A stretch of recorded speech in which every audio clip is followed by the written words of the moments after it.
Good afternoon from Bangkok, Thailand. Also, good morning and good evening to audiences in every time zone who are joining us in Zoom and YouTube live streaming to the first SEAMEO SEPS webinar on sufficiency, economy, philosophy, and sustainability. First of all, I would like to suggest all participants in our Zoom session to mute your microphone and turn on your camera during our session. And we would like to ask for your cooperation for the participants in our Zoom session to rename your account. Please begin with your country, followed by hyphen or underscore, and followed by your name. And the virtual background for the participants in Zoom has been dropped in our chat box. You probably change your virtual background as properly. Also, welcome and greetings all participants who are watching us from YouTube live streaming. We are going to start our opening ceremony shortly. While we're waiting for the participants, we are going to have a quick look on the presentation, video presentation on SEAMEO about SEPS.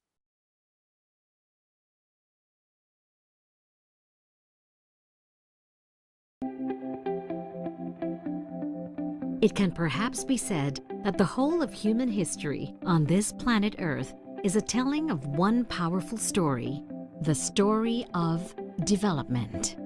Human civilizations evolved and developed into thriving economic systems, first agrarian, then industrial, ever expanding on the back of accumulative growth in technological progress and know-how, which, as a corollary, supports every increasing global population. The very human needs and desires to consume, of course, grew beyond basic survival towards higher and higher standards of living, until we are today surrounded by modern contraptions and amenities. Relentless pursuit of development resembles an artifice of ever-increasing height, driven by ambitions and the spirit of ruthless competition that spares little thought to the exploitation and depletion of natural resources, nor to the ever-widening economic gaps and ensuing social discords. What we call development and progress turns out to be built on ever-weakening foundation. Dare we pause to ask ourselves, what will come of our very home, our very planet?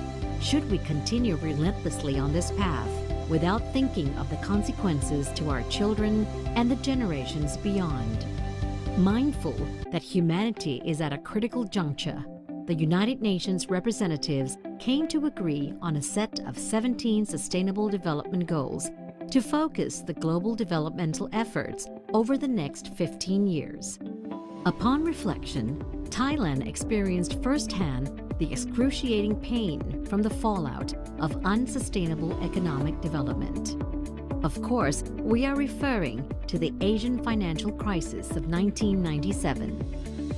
Looking back, it seems a blessing in disguise, for while the country was brought to the knees economically, it also rang out the much-needed wake-up call and brought forward thinkers and progressive policymakers alike to discover Thailand's hidden gem, that is, the philosophy of sufficiency economy.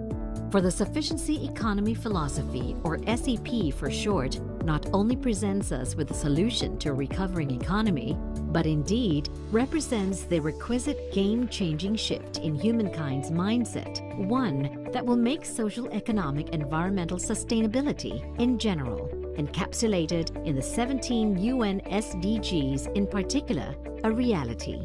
For while goal setting is necessary, it is by no means a sufficient condition for ensuring our sustainable future. For that, humanity has to make the critical transition, the major shift in perspectives, and the way of life, the very pursuit of happiness, from the economics of exploitation to the economics of moderation, from the technology for dominance over nature to the technology of harmony with nature, from the pursuit of material abundance in life to the pursuit of contentment and purpose in life. The philosophy of sufficiency economy can be distilled into a set of working principles, which, to the first approximation, can be thought of as a set of criteria for good decision-making, economic policy-making, and developmental programs planning. Let's start with moderation. In the world of too much is not enough, sufficiency economy philosophy points out simply that moderation, not excess, is the key to success and genuine happiness. Moderation is not established by external constraints, namely by force of competitions or regulatory regimes. Moderation comes from within. In moderation lies the path to optimality. Not too much, not too little, but just right. When moderation guides and governs decision-making, goal-setting and performance assessment at individual, business enterprise, national and international levels, our aspirations will be consistent with social, economic, cultural, and environmental sustainability. Next, sufficiency economy philosophy points to reasonableness, the ability and mindfulness to recognize all things by their causal factors. In fact, the Thai word for reasonableness literally comes from joining the word for cause and the word for effect together, akin to the Occidental concept of causal nexus. As such, solving a problem means extinguishing its causation. To be sure, a single problem often implies multiple causes that exist along causal chains. Here, with moderation, one recognizes our own capacity to engage. Which causal factors can we eliminate? Which links in the causal chains can we interrupt? Hence, are within our mandate or responsibility. Likewise, good intention alone isn't enough. One must recognize the multiple impacts from our actions, directly intended or otherwise. For moderation and reasonableness, sufficiency economy philosophy then calls for prudence. Here, prudence is all about resilience and immunity building.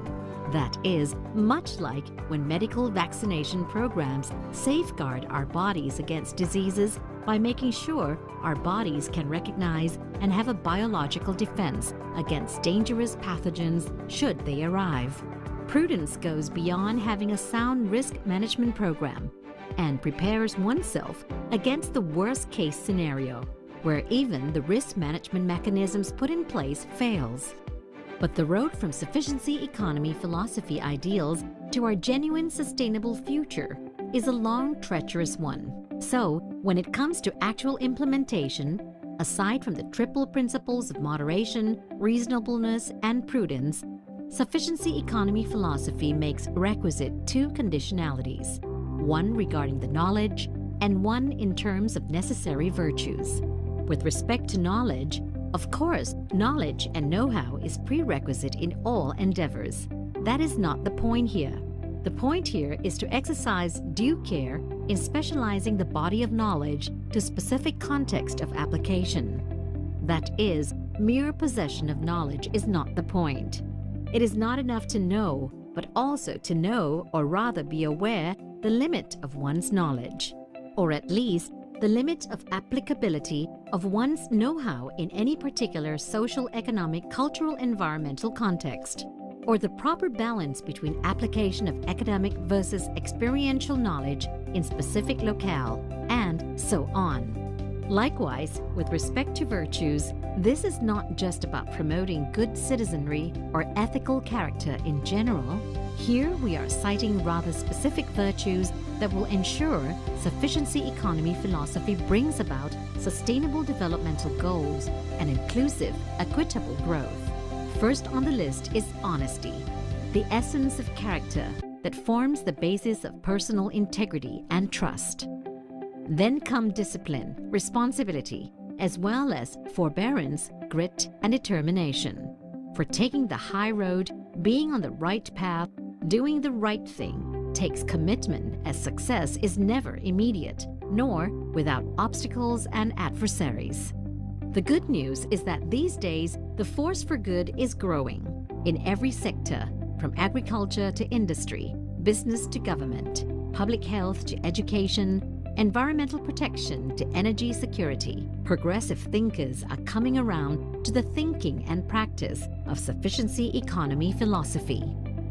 Thailand Sustainable Development Foundation thus furnishes a community forum, sort of a platform, open box, or share space for anyone and everyone with keen interest in sufficiency economy philosophy and the commitment to sustainable development to link up, share knowledge, and exchange experiences.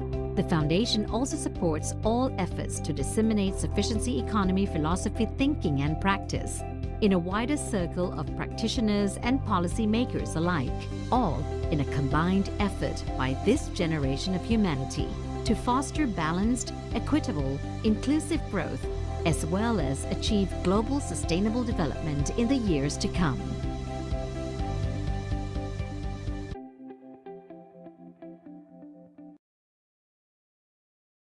Thank you very much for the video presentation. Distinguished speakers, participants across Southeast Asia, and our friends from all around the world. SEAMEO SEP staff members, ladies and gentlemen, Sawadee krab. A very good afternoon from Bangkok, Thailand. My name is Thanapon Kantawichai, Curriculum Development Officer, and I am your host for today's opening ceremony. Ladies and gentlemen, it's a great privilege to welcome you all to the webinar on Sufficiency Economy Philosophy and Sustainability, organized by SEAMEO Regional Center for Sufficiency Economy Philosophy for Sustainability, or SEAMEO SEPS. I would like to inform you that our center is one of the 26 regional centers of SEAMEO family. And we have worked for education development over 3 years. Prior to start our session, I would like to call on Ms. Duriya Amataviwat, Center Director, to deliver a message for the opening ceremony, and she will proceed to moderate the session. Ms. Duriya.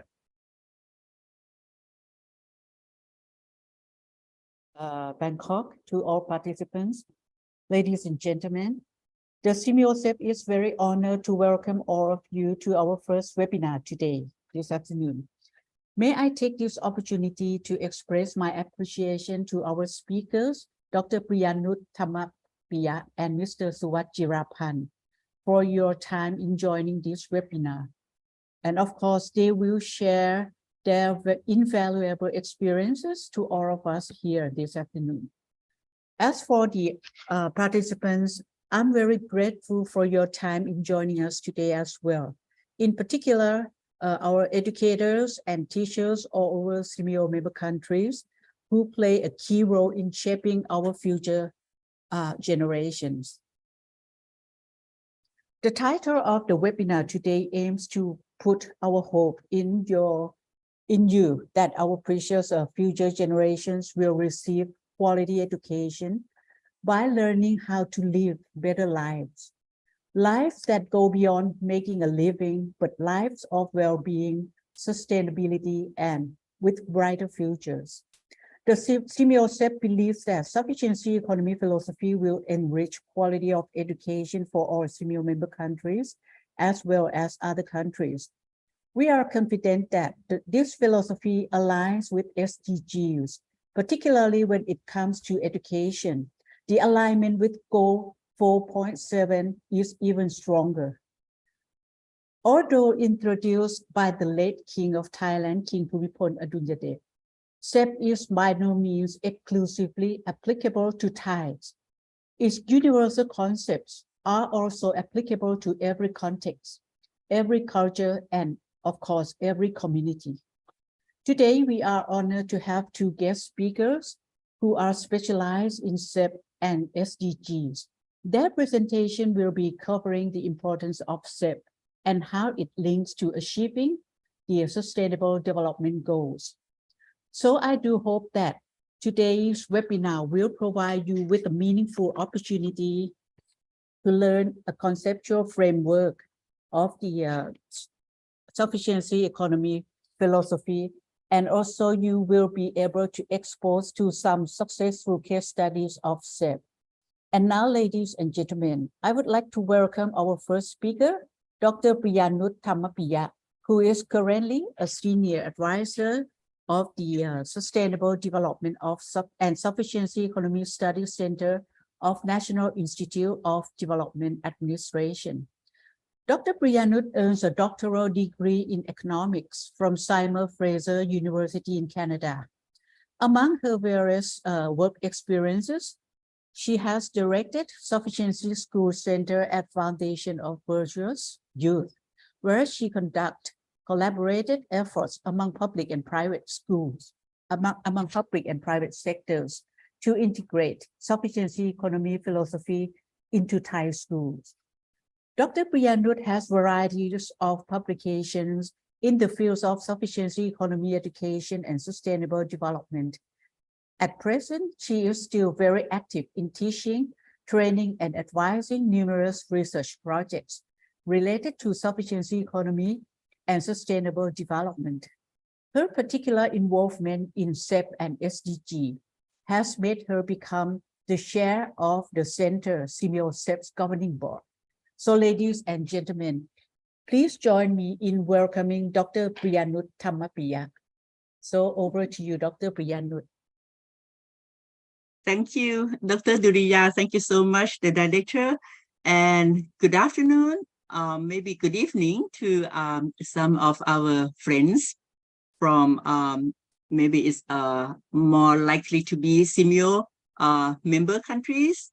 Welcome all to this first webinar organized by the SEP Center. I'm really delighted when Dr. Duriya invited me to join this, and it's just a good opportunity to be able to share with our friends about sufficiency economy philosophy, which I think all of us have heard about this, philosophy or this concept for almost 20 years now. Actually, it's above 20 years, it's 22 years. And most of us have heard also that Thailand is seriously in implementing this SEP, the sufficiency economy philosophy, in its development strategy to attain the Sustainable Development Goals. So today, I think in the first half of this webinar, we will discuss about the concept first, and then, following with the second half, that we will share how Thailand applying this concept or this philosophy to achieve the sustainable development of the country. So maybe I'll share the slide myself. Okay. Sorry, do you see my slide now? Yes?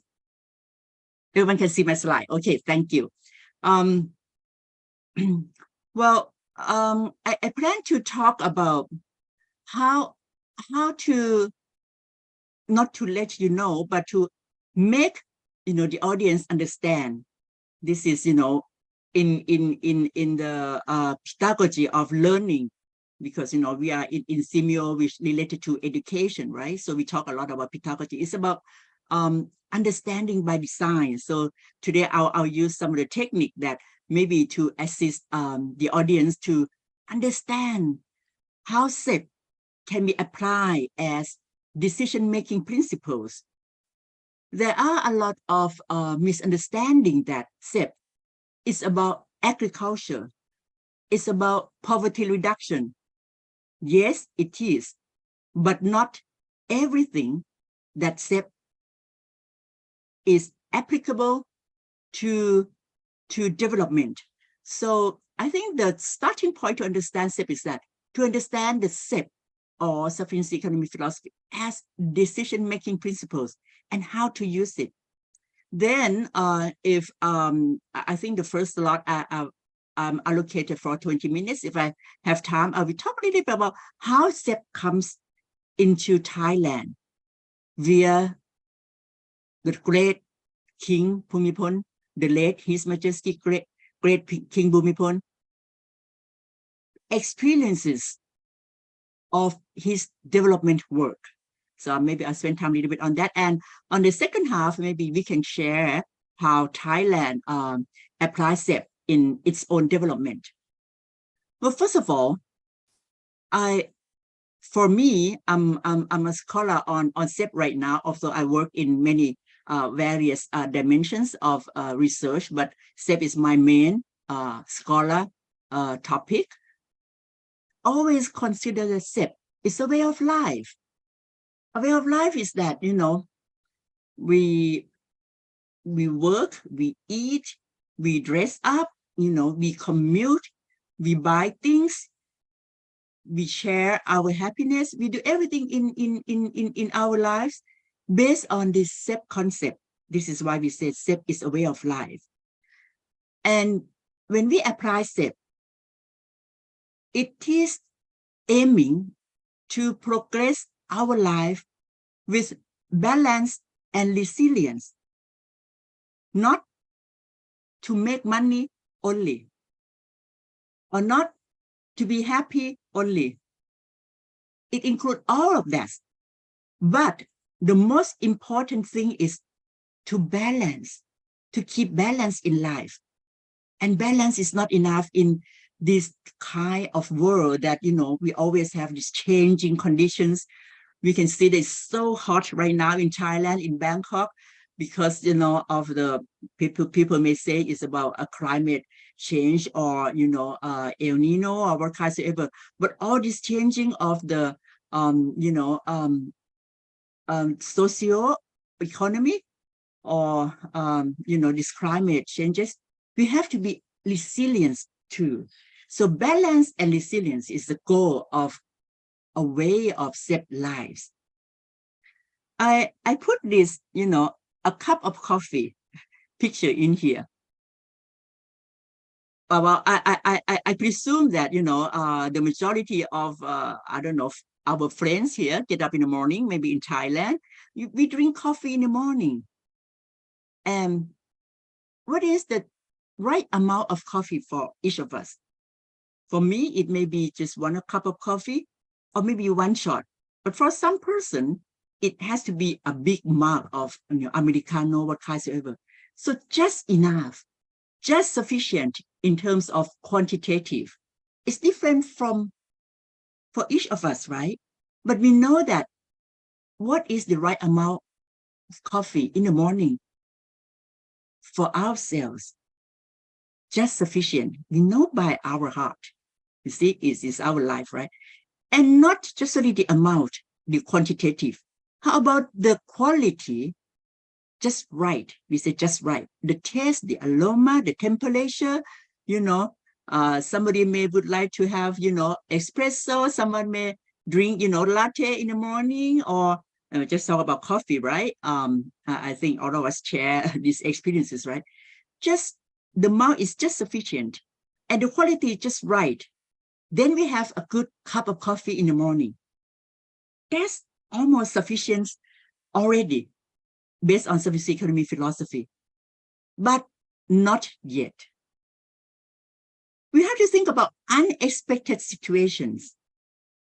For example, when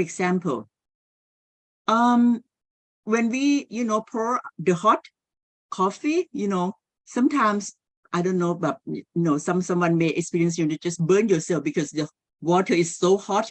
You are not prepared. You are not, mindful enough. You drink so hot coffee and then you just get burned inside. You see, unexpected situation.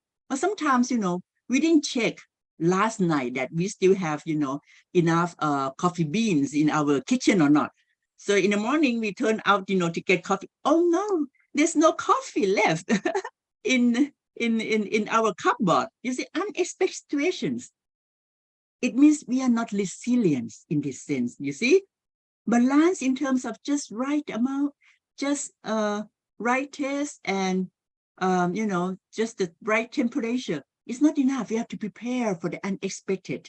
So that's about resilience. That's all about sufficiency economy. Just make it so simple like that. But people always say that how we can apply sufficiency economy to bring about sustainability.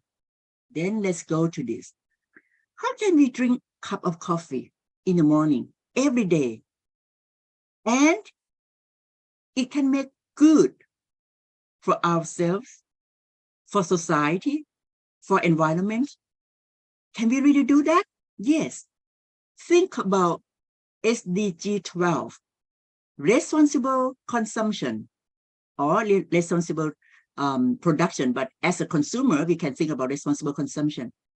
Drink a cup of coffee every time, and we do good economic activity. For example, how we choose the product. I remember there was, one incident about coffee, just because I'm a coffee drinker, so I just maybe read a lot of news about this, right? I won't mention the name of the company, but there was one company get, boycott by the consumer all over the world. Once consumer, were exposed by the news that this company, wipe out the whole mountain in some indigenous, area to just grow that coffee beans, to serve the consumer all over the world. Once we know that news, see, we don't want to drink the coffee that, destroy the environment of that indigenous, group of people, right? So drinking coffee and keep balancing between economy. Have some people, the coffee growers have income. Yes, of course, and we drink not too expensive coffee, right? There's some coffee that's so expensive that, we won't be able to try, one cup maybe costs about $100 that's beyond our means, right? We use coffee to socialize, sharing, we make coffee for others, balance in terms of society, balance in terms of environmental friendly coffee makers, right? And balance in terms of, you see now coffee comes from like, a lot of places, right? Sumatra, Colombia, Galapagos even, the island. Each coffee has its own heritage. And we do serve, to protect that heritage, the background. So one cup of coffee, if we drink it mindfully, think thoroughly, we can contribute a little bit of sustainable consumption to make a balanced development. Actually, this is all about sufficiency economy philosophy. If you heard about the concept before, that's what I just explained by, giving one small example that we can apply in our daily life. to be moderation. Moderation is that, not too much, not too less. We drink coffee, not too much, in the morning, that we cannot, have any breakfast. That's not good for health. But too less, sometimes, too less coffee, just we still get sleepy and going to work in the morning. Reasonableness, whatever we do, we have reasons. We can explain to ourselves why I drink this cup of coffee, because I would like to help that, indigenous tribal people who make this coffee, blah, blah, blah, or because I would like to protect the environment. I drink only Arabica because, it's a shade that grown coffee, for example, or this coffee just destroy the forest. We have reason when we make decision, and we are prudent. We are prudent in our activities, as I mentioned, oh, did I prepare coffee very well last night that, I still have coffee to drink this morning, for example. So these three principles, moderation, reasonableness, and prudence, as you've seen from the clip earlier at the opening of the webinar, this is the three core principles that we call sufficiency principles. But to be able to make these three core principles, we have to have knowledge. We have to know how coffee are made. We have to know where this coffee comes from. We have to know the right price. We have to know how to, make the right coffee. For example, we have to have knowledge to make the sufficiency decision making. And we have to have virtues, care about others, care about the environment, care about, the heritage, the culture, the cultural background, of other people's, care about the biodiversity, care about the cultural diversity. That's virtues. Without knowledge and virtues, we cannot make the sufficiency principles. We cannot adapt it into our decision making. And beyond SEP, if we would like to extend it to make sustainability, which is the title of this webinar, then we have to think beyond today. Is this little action of myself drinking this cup of coffee will create balance in terms of economy, will create a social development based on trust, will help protect the environment or destroy it, and will help protect the cultural diversity or destroy it. It's all our choice in every little actions that we make decision every day. So not only just coffee, every actions, how are we going to choose, to dress up or to buy things, especially, when we talk about sustainable consumption, we can apply SEP in every actions that we do. I would like just to mention a little bit that how it connects between SEP and SDGs. On your screen, you can see I took this from Stockholm Resilience Center, who are behind this, working on the 17 SDGs, right? That we all know. I think everyone in this room now know about SDGs. Usually we divide the SDGs into the biosphere, which is environment, society, economy, and we leave the 17 goals as a partnerships to bring every goals together. For the SEP, its goal, its aims to balance among economy, society, environment, and also culture. So it's just consistent with the SDG, which is balancing between biosphere, society, and economy. But the SEP putting one more dimension to care about, which is culture. I discussed this with many colleagues, in UNESCO and in many UN organizations. They always say that, culture, it is integrated in many goals, like even in gender or, in no poverty.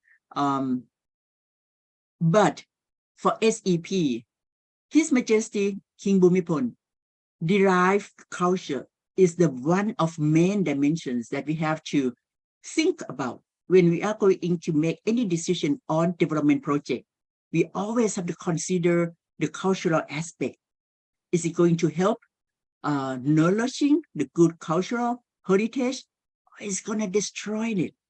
So this is the similarities between SEP and SDGs. I mentioned about, drinking coffee, but, in every actions, I take this example, toothbrushing activities, because, I involved with educational sector a lot, and, to teach or to cultivate the sufficiency mindset for the youngster, for those, age like, 2 to 5 or something. They have to use a very simple concept that even kindergarten can understand and can apply it without having to know the concept of moderation or reasonableness or resilience or prudence. For example, when we are going to do toothbrushing in the morning, well, for adults, we can ask this direct question. Do you think about balanced development? Can we contribute to sustainable development by just doing toothbrushing in the morning? Or, I just made it, after lunch and before we go to bed. Yes, of course. In the material side, how can we save money from going to the dentist, right? We do toothbrushing in the short term, every morning or after lunch or before we go to bed. But every small step activities can prevent us to spend a lot of money on going to the dentist. A social, if we don't do toothbrush in the morning, I think we cannot really go to talk with our colleagues at the office, in a very close, space, right? So it's about caring, is to allow us to socialize. You see, it's social dimension of that. Environment, can we do toothbrush, saving water, right? And how we deal with this used toothbrush or the used toothpaste. You see, I've read somewhere that, the used toothbrush, the old toothbrush, it takes like almost 100 years to compost it. So to choose, the materials of each toothbrush that we use, that's where we can think about the environmental impact of our action. The cultural dimensions, I think in many countries have similar this, wisdom, like in Thailand, salt, charcoal, herb, right? Now we can see in many toothpaste, in commercial, that, they put salt, they put charcoal, they put herbs, something. All of this coming from the old wisdom is cultural heritage that we learn from our ancestors. How can we use these, ingredients to protect our tooth? So that's how we concern about our toothbrushing. But how to make it happen? Yes, we have to have knowledge. I mentioned we have to have virtues, care about environment, care about others, right? To make the right decision on toothbrushing. Then moderations, how to use, how to choose the toothpaste that moderate or appropriate for our hygiene, our own, oral hygiene, right? Everyone has different oral hygiene. So we use the right one for our oral hygiene. See, that's moderation. And we have reasons for that because it's just the right, ingredients to protect, our tooth, our gum, something like that. And how long do we do toothbrush? See, too much is going to destroy, the enamel covering the tooth. Too short, just 1 minute, it won't work. It won't be effective. You see, so moderation, appropriate, suitable is the same concept that we use apply in toothbrushing every morning, every day. Prudence, think about, what would be the risk or damage that can happen during our toothbrush. Have you ever had this disease, the infections or the gum damage when we do too strong or we do toothbrush without, mindfulness, right? We just stick our toothbrush into our gum and then just get hurt, get ulcer, something like that. Then we have to be prudent. We have to be mindful, preventing damages. So prudent is about risk management, prevent the damage, prevent the problems before it occurs. These are moderations with reasonableness and prudence, sufficiency principles. Then you see, even these small actions, we can contribute to good health, SDG number 3, or I mentioned this, SDG number 12, good responsible consumption, right? So this just, putting in one slide that we can apply this SEP in our daily life activity. And when we do it because, we think this is going to work. It's going to be, bring us a balanced life and resilient life, turns into SEP-based way of life. And why we do it? Because we have the SEP mindset. Because we think the reason that we do this, because, we think that, oh, too much, it just, waste of resources, too less, it's just, not effective. So everything has its own reasons. SEP people think a lot before they do things. They care for others, not just only themselves. Yes, of course, everyone cares about their health, their life, but SEP-based way of life. Care about society, care about the environment, care about the future generation. That's the SEP mindset. Okay, I will almost finish here. I have the honor to write 2 chapters in this book. You can find this in any library or bookstore. And this simplified concept that I showed you a little bit earlier. Yes, okay. We call this simple concept. We elaborated into a little bit complicated, but not too complicated, model. It's the same. We have virtues, we have knowledge. When we have virtues and knowledge, we apply this to make sufficiency decision making, to bring about the balance and resilience among economy, society, environment, and culture.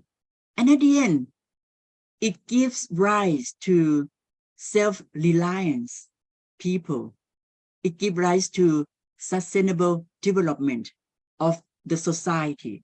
So this is the model that we use when we teach in our graduate schools at NIDA. Just showing you, but today I just explain the simple model. Dr. Duriya, maybe I'll stop here first, because I just explained how SEP can be applied in daily lives. Because the next session is about how SEP is come about to be Thailand's development compass. That maybe I'll talk about this later when you allow me to do so. Okay, I'll stop here first. Thank you very much, Dr. Priyanut. That was a very clear explanation and very simplified for our participants to understand. I think that if I may just summarize some keywords a little bit, you talk about how to balance, you talk about the just, sufficient, just right, and well prepared. I think these are the core elements that compose in the philosophy. So I will come back to you for more clarification about the practical actions in the second round.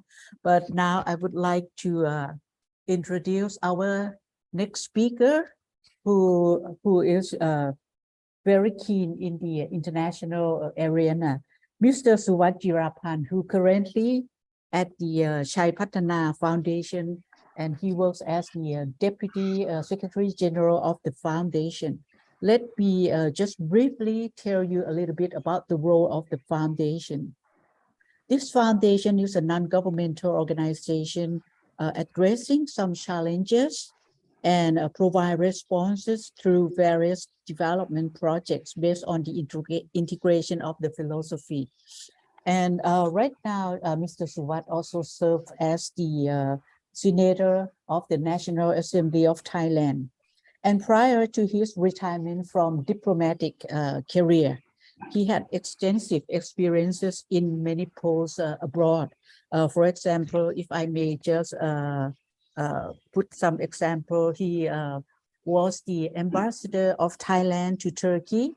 to Mexico and Jakarta. And he also served as the Deputy Permanent Secretary of the Ministry of Foreign Affairs before his retirement.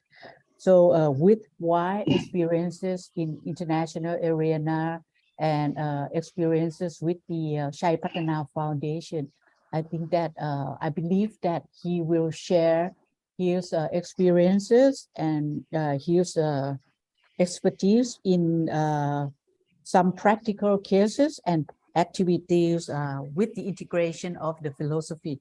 So now, ladies and gentlemen, please join me in welcoming our next speaker, Mr. Suwatjirapan, Deputy Secretary General of the Chai Patana Foundation. Over to you, Mr. Suwat.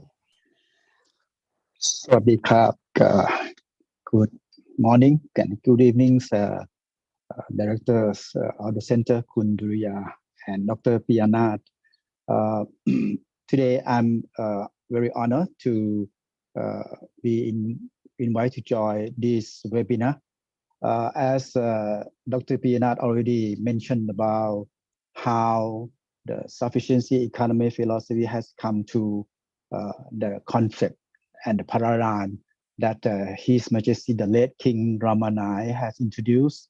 I would like to not elaborate about the concept that much, but only to share the high side, the insight, and the foresight of the philosophy, which is have been introduced by His Majesty the late King since 1974. As for the high side, I don't know whether, sorry, the slide had been already proposed. Yeah, on the second one, please. Yeah, this is just only to conceptualize the how the sufficiency economy philosophy has come to the concept and the paradigm. As Dr. Priyanut already mentioned about the three principles or paradigms of the way we're thinking about this philosophy. Of course, it's moderation, reasonableness, resilience, and together with the knowledge and the virtue, which is very conditioned when you think about how to apply and to make a decision making. Most important thing about this philosophy is the balancings that to taking in consideration when you make decision making regarding to economy, societies, environment, and culture. This is the most important thing that, and this is why the SEP has come to being accepted as the first philosophy that could be make a contribution to the SDG, because when you make the balances of all the dimension of economy, society, environment, and culture, this is the outcome. This is the main theme that would make the sustainability. Next, please.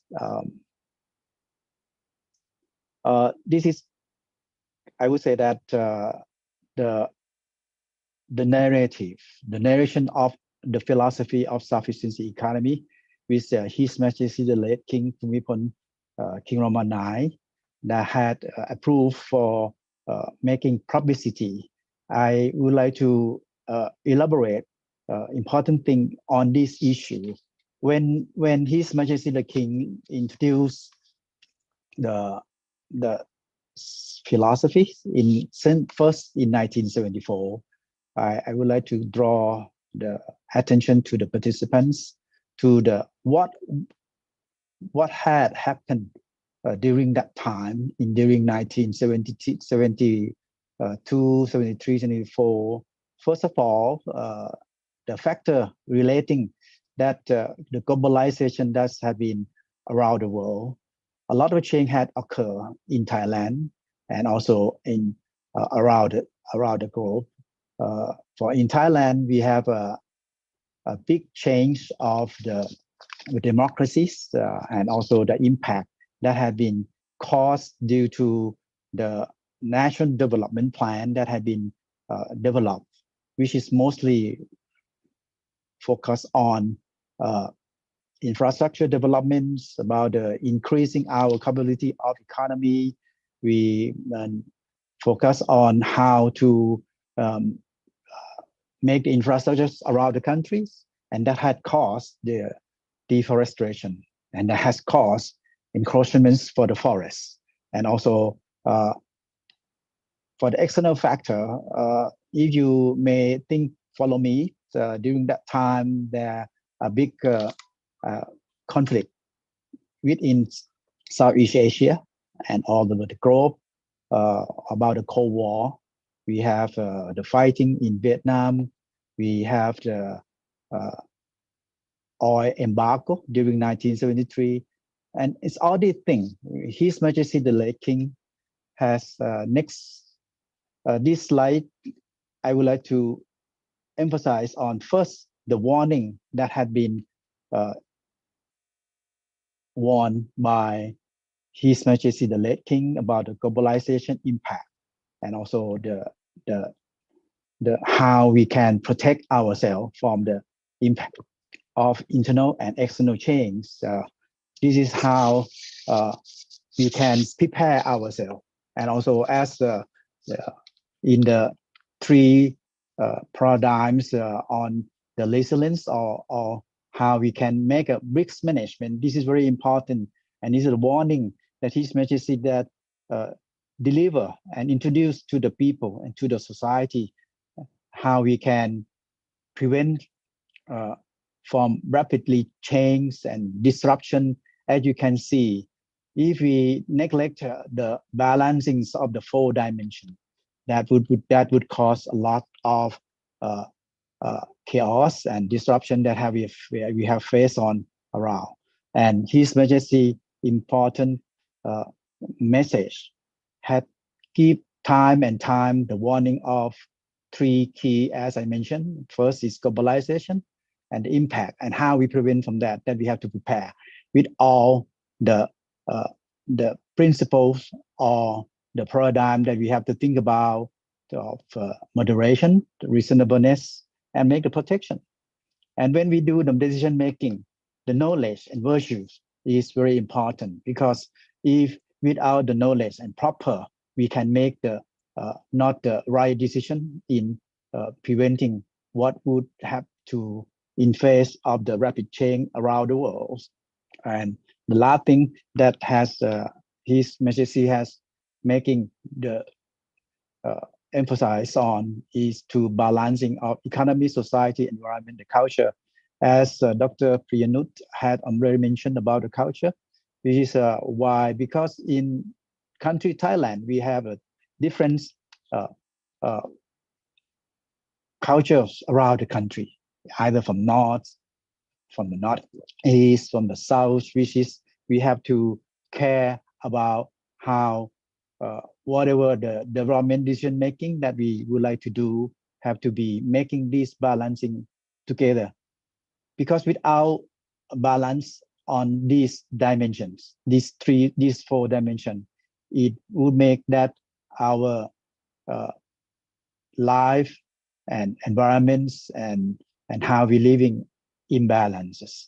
And this is what very important, that how what we can next please is why we have been the sufficiency economy philosophy have been adopted and as a model for sustainable development goals, which is Dr. Priyanut already mentioned about how agricultural sector in applying a sufficiency economy philosophy to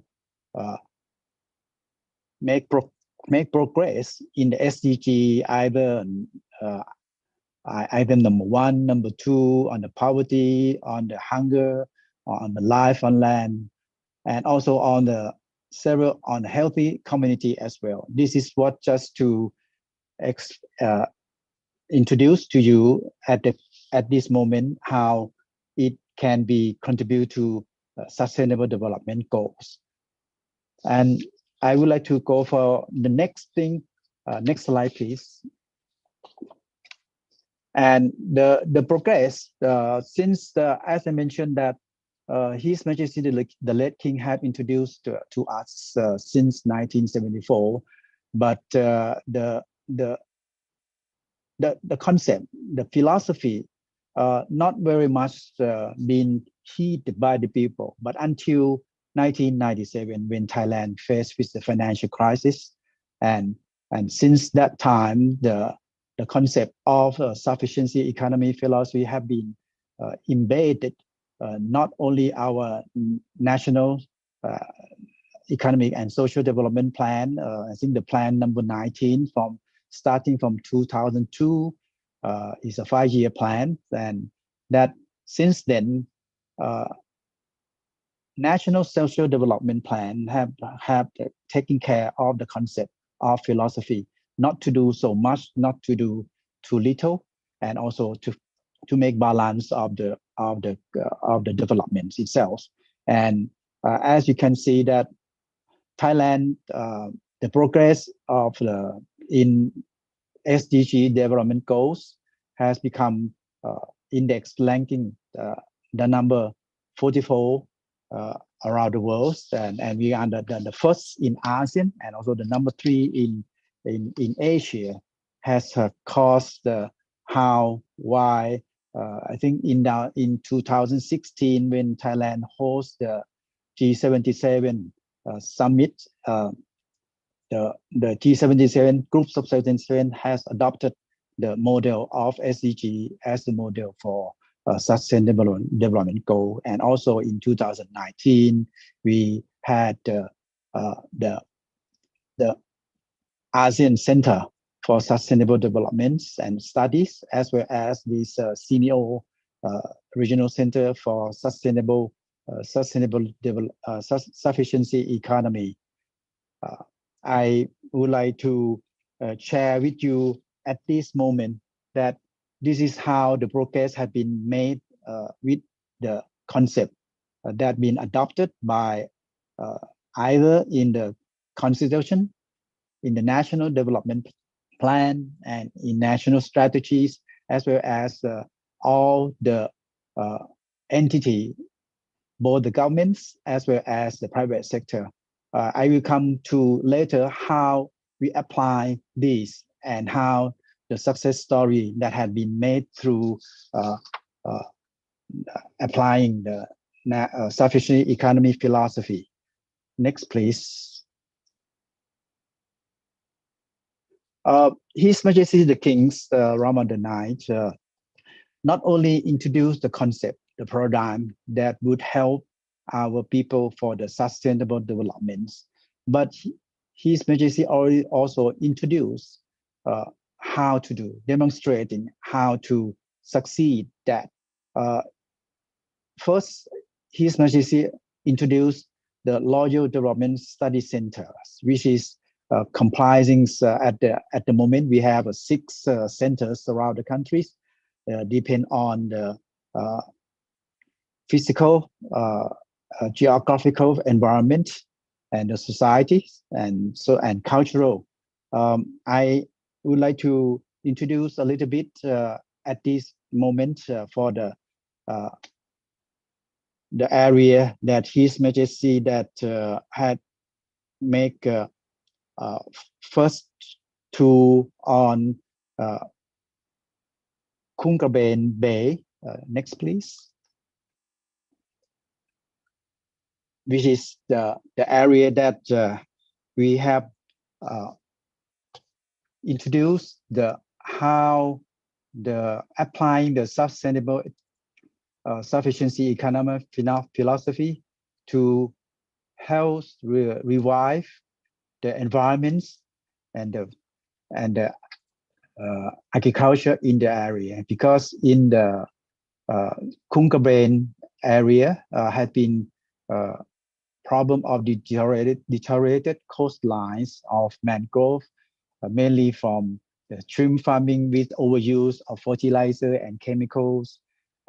His Majesty had introduced this and comply with all the agency to come to make the demonstrations and the center that everybody can come and study how to prevent and revive the land, the coastal line, revived the mangrove forest, and had make it success in revival the coastal lines that and can increase the living for the villagers on the better agriculture practice and friendly to environments. And the next one is next one, please. That what we call slide number 8, please. Sorry. Yeah, this is Dharmapiya. Is in Phetchaburi on the western province of Thailand, Phetchaburi. The problem first is relating to how we can treat the polluted river that come through Phetchaburi to make it more living, make it more environmental safe. The way that His Majesty the King had introduced is how to use the nature treatments with all the polluted, the contaminated river that pass through Phetchaburi province and come to before make it clean water, and that had been can revive the environments. And now over this Dharmapiya, it become one of the most visited of the holiday makers as well as the environmental and research on this issue. The other application that I really would like to introduce at the moment is how we apply sufficiency economy philosophy into the business. Next, please. As I mentioned that during 1997, Thailand, at that time, we almost claim ourselves as the next tiger. We have a lot of overheated development, overheated spending, and that had caused a lot of business community to expand their business beyond their knowledge. And here, the sample of SCG, when it happened in 1997, SCG faced the problem of the overheated and also the depreciation of the baht that make them the burden of lost over 8 billion US dollar within overnight because of the value. Why? Because at that time, because of a lot of inflow fund come to Thailand, we have spent unwisely.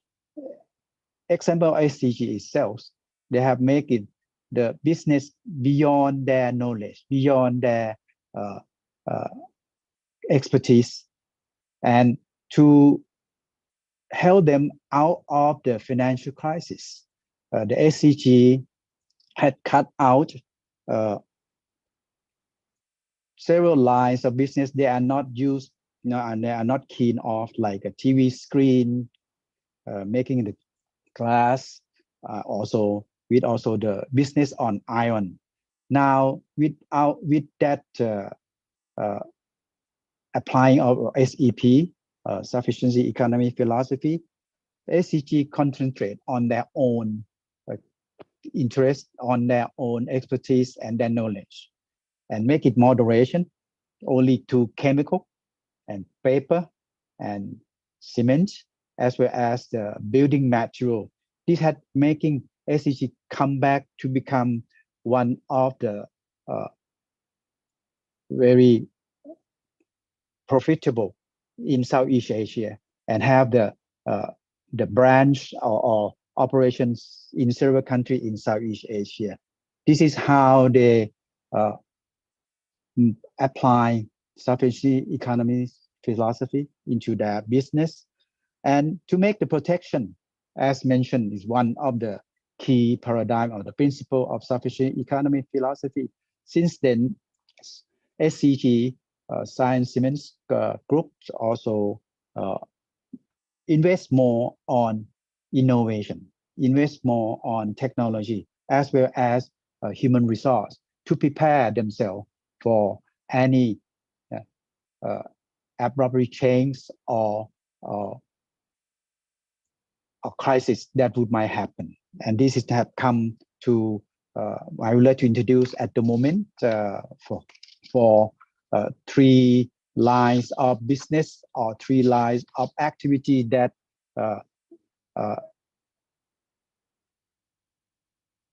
admit and adopted the application of sufficiency economy philosophy. I may stop my presentation at the moment for now, and perhaps I can elaborate more later with our international sharing and the partnership that we have made for the SEP for SDG. Thank you very much. That was a very good examples that you just reconfirm the principles Dr. Priyanut just presented earlier, and you also link to the SDG, perhaps if I may say, some of the SDGs about SDG 9, industry, innovation, things like that, and some related to the agricultural projects, which I believe that many countries, the participants are from many countries that we are highlight in the agricultural sector. So SDG, perhaps climate change 13, 14, and 15 could be applicable to the SEP. So thank you very much for the case studies and the linkage that you just mentioned earlier. I will come back to you on the second round, and now I will ask Dr. Priyanut to sort of continue her presentation. I believe that Dr. Priyanut is very keen in how to integrate the SEP into education sector. So I give the floor to you to focus on the how to integrate the SEP into education sector. So over to you, Dr. Priyanut. Thank you, Dr. Duriya. And following up what Dr. Subat has just discussed about how to apply SEP in various sectors. Dr. Subat mentioned about, the Royal Development Projects, the Royal Studies Development Centers that, are learning places that welcome, our friends from all over the world to learn about how to apply SEP in various areas. As Dr. Duriya mentioned, maybe I'll just focus on, okay, I'll share my slide now. Oh, yes, on what I have been working for a long time, which is how to integrate SEP into the national curriculum to cultivate the sufficiency mindset for the Thai, not future generations, the present generations, so that Thai people can have SEP as their development compass. So I'll focus on that. Some may similar to Dr. Subat has just mentioned, but I'll focus on the educational sector. Okay, this is just similar framework for Thailand. When we talk about Thailand is applying SEP 4, which is turned to be 4 SDGs. So this is our national development compass. But how we do that? How we do that? You learn about in business sector or in national development sections. There are various sectors that Thailand has applied SEP.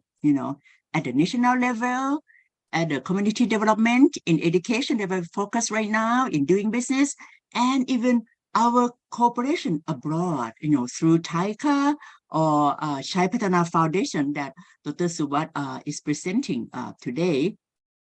I would like just to go back to the year 2006 when, the late Mr. Kofi Annan, at the time Secretary General of the UN, has presented His Majesty, the late King Bhumibol, our great king, the first Human Development Lifetime Achievement Award.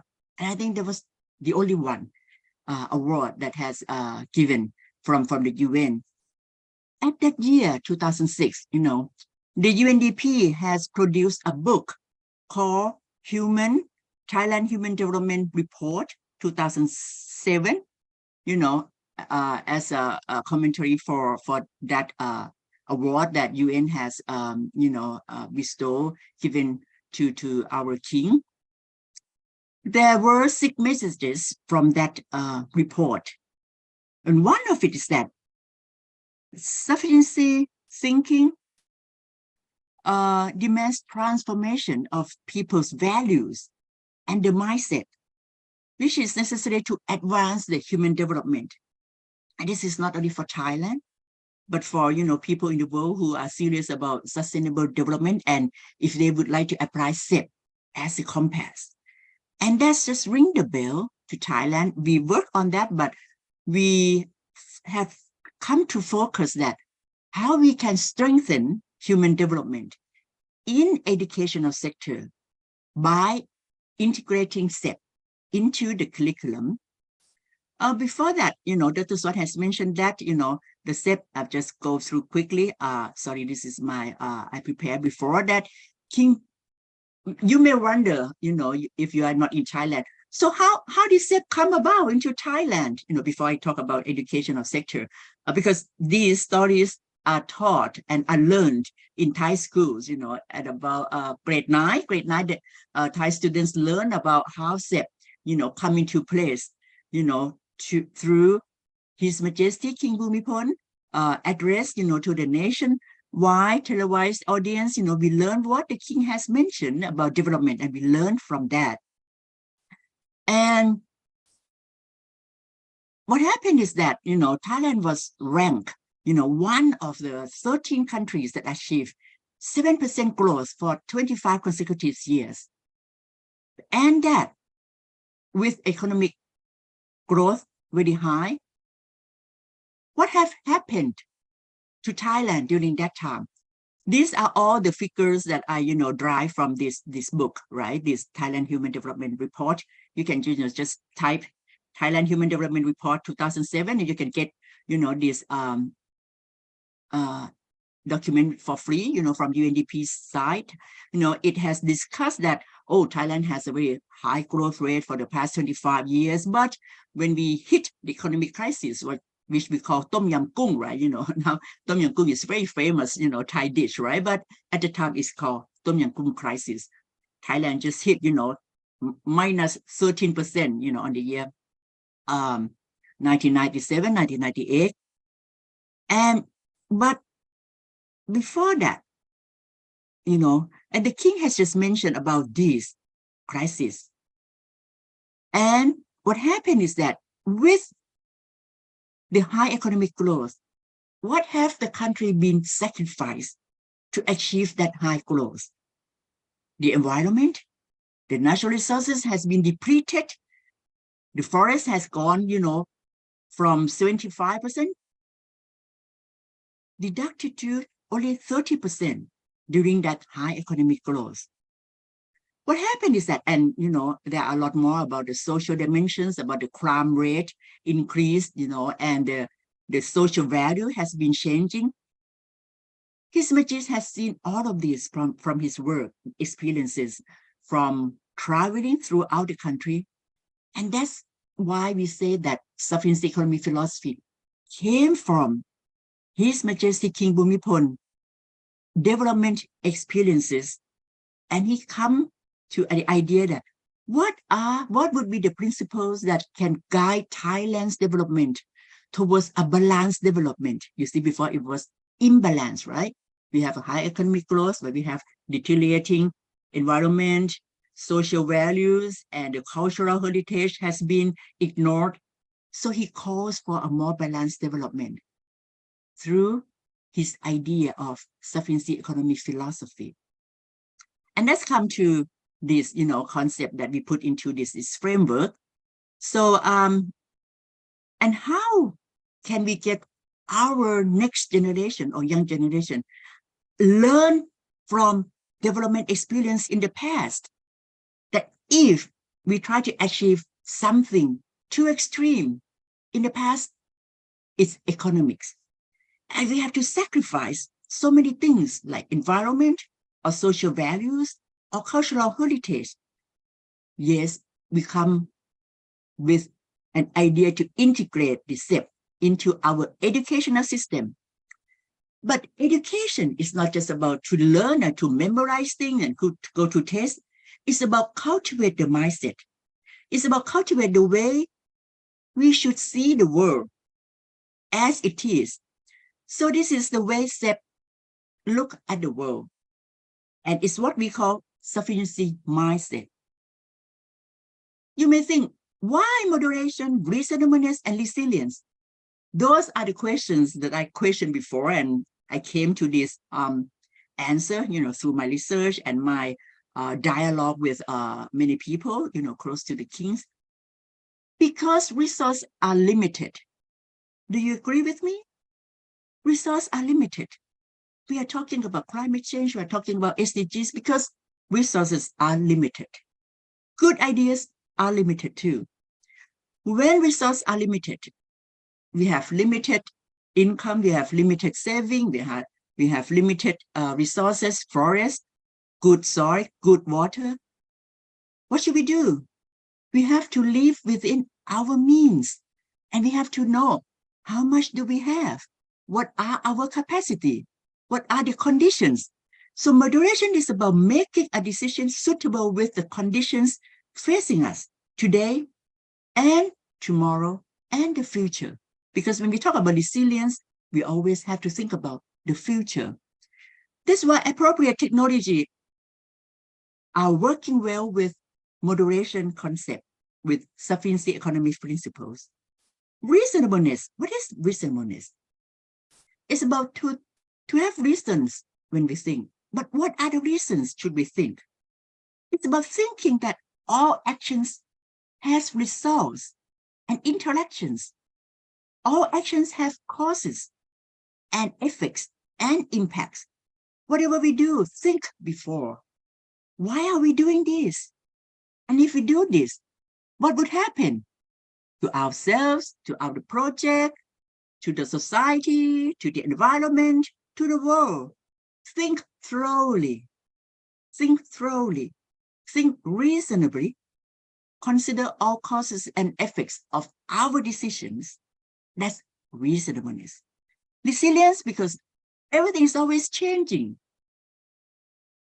We are thinking that this is so hot in Thailand. I don't know, people in Thailand are talking about just the heat wave and everything. But we may have rain tomorrow. Everything is changing all the time. We don't know what's going to happen after our national election. Everything can be changed. So we have to prepare for the changes. Now, when we are writing any projects, project concepts, right, proposals, there's one items that we have to describe if we would like to get a budget, right, for our project, is that what will be the risk for this, project implementations, and how are we going to prevent risk?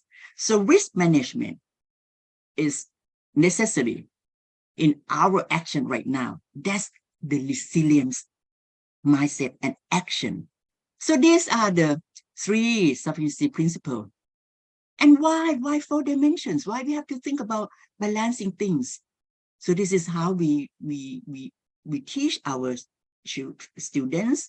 We make them aware of that in our lives, in our human lives, we always have to deal with materials, right? Materials is not just about money. Asset, computer, light, tables, chairs, books, notebook, everything, pens, pencil, everything, we have to deal with materials. What are the materials that you can get from? You have to earn money, you have to get money from your parents to buy those things. You have to understand this. It's not free. Materials are limited too. Next, we have to deal with other people in our society, right? We are not just dealing with computer and, notebook and live in the virtual world. We live in the real world too.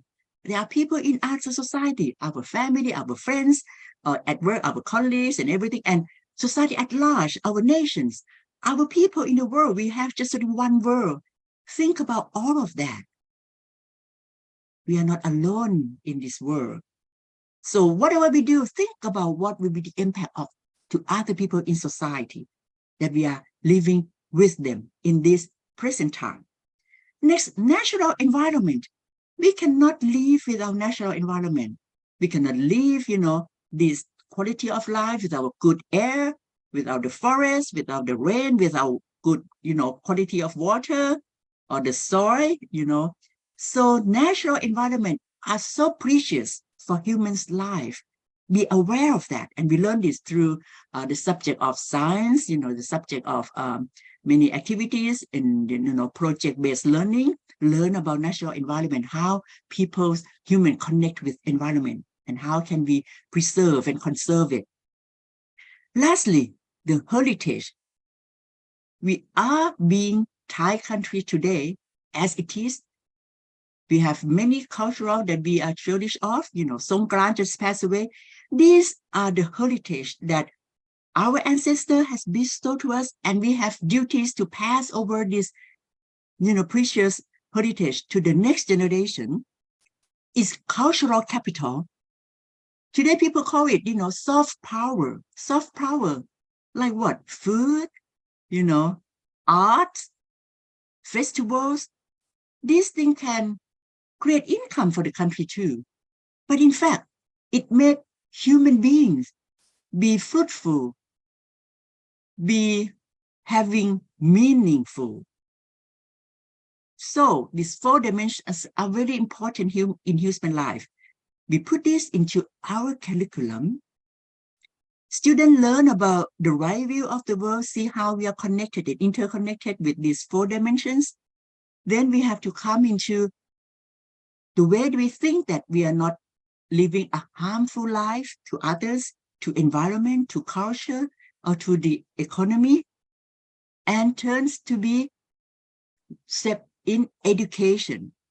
In the year 2008, SEP, the whole concept, as I just have mentioned, was integrated into school curriculum, which means not only just curriculum learning in class, but into school activities, student activities, and school management. In the year 2015, but just a little bit earlier, because we just stopped a little bit during the COVID-19, Thai schools, more than half of Thai schools were certified as sufficiency-based school. There were 121 schools were certified as the learning centers. Now, I believe, just this year that they're just coming back to doing this movement again. It turns to be like about, 500 or 600 learning centers in Thailand. What are we doing in curriculum? In the year 2001, SEP was just only one subject in many various subjects, in the curriculum, right? In what we call society, religion, and culture subject. This is what we do in Thailand.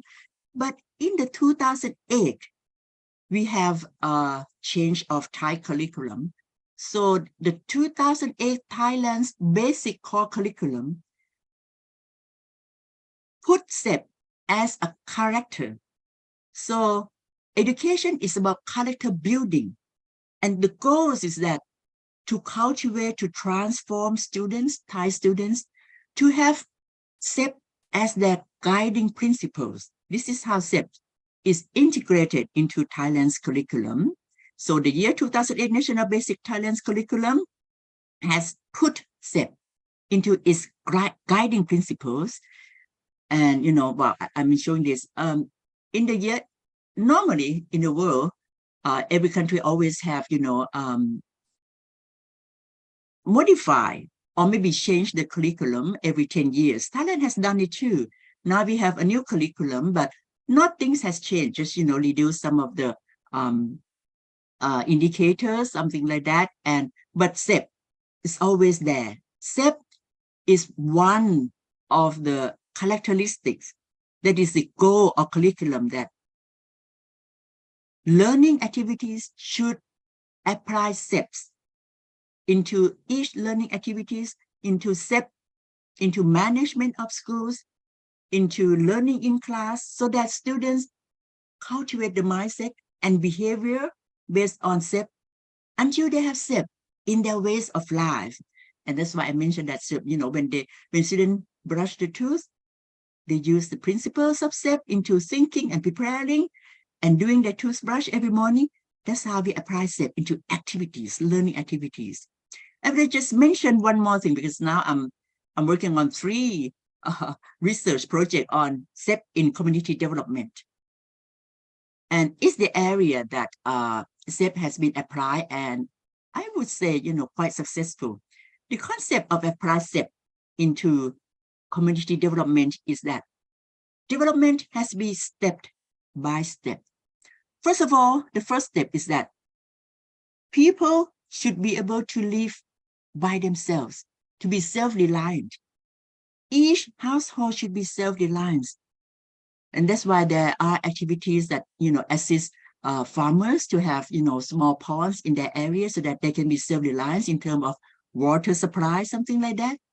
And once each household can stand on their own a little bit, maybe not everything that they have to be depend upon themselves, they can get together and be a group, be a co-op, and then working on empowering their own community, and then reach out to the bank, to other, you know, business, as Dr. Swat has mentioned, that has many corporate social responsibilities, CSR activities that reach out to communities, assisting with the marketing of their products, assisting with appropriate technology, assisting with human resource development to make the community strength stronger.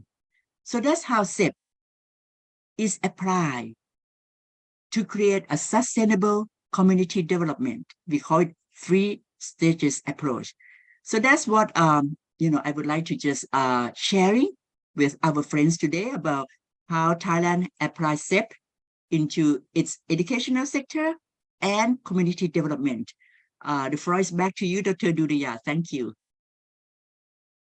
Dr. Priyanut, for your highlight in the how to integrate the SEP into the education sector. And I believe that many schools in Thailand right now are using the concept into not only in the curriculum, not only to the classroom activities, but also in terms of the administration, school management, and how to link the school in community. That was a very good example for the SEP in education. And I will draw your attention to the Mr. Suwat's second round of his presentation. I believe that he will continue to focus or highlight on the SEP for SDG, and will touch on the linkage of the SEP in terms of the partnership and how to share the SEP concept into international activities or international projects. So the floor is yours, Mr. Suwat. Thank you, Khun Duriya. I would like to thank you, Dr. Priyanut, regarding how that have helped elaborate how the 3 principles or paradigms of the sufficiency economic philosophies on the reasonableness, moderation, and resilience, which is including the immunity and protection into practice. This is very important when you think about how to make the decision that this is a kind of the way of thinking when you make a decision. And I would like to add at the moment that the concept of sufficiency economy philosophy is dynamism, and as you can see that it had been can be applied to several sectors. And in fact, when the sufficiency economy philosophies was introduced by His Majesty the late King, a lot of people thought about this is mainly relating to agriculture only, but in fact, it can be used as the way of life in every living daily life that you can use. When I mentioned also that the 4 dimensions, the balancing of the 4 dimensions on economy, on environment, society, and culture, the SEP has also can be applied through not only the different belief, different social value and religions. The case that I would like to introduce now is one of the Muslim community in the suburb of Thailand. They are on agriculture, and they see that the sufficiency economic philosophy is compatible to their belief, compatible to their religion, Islam.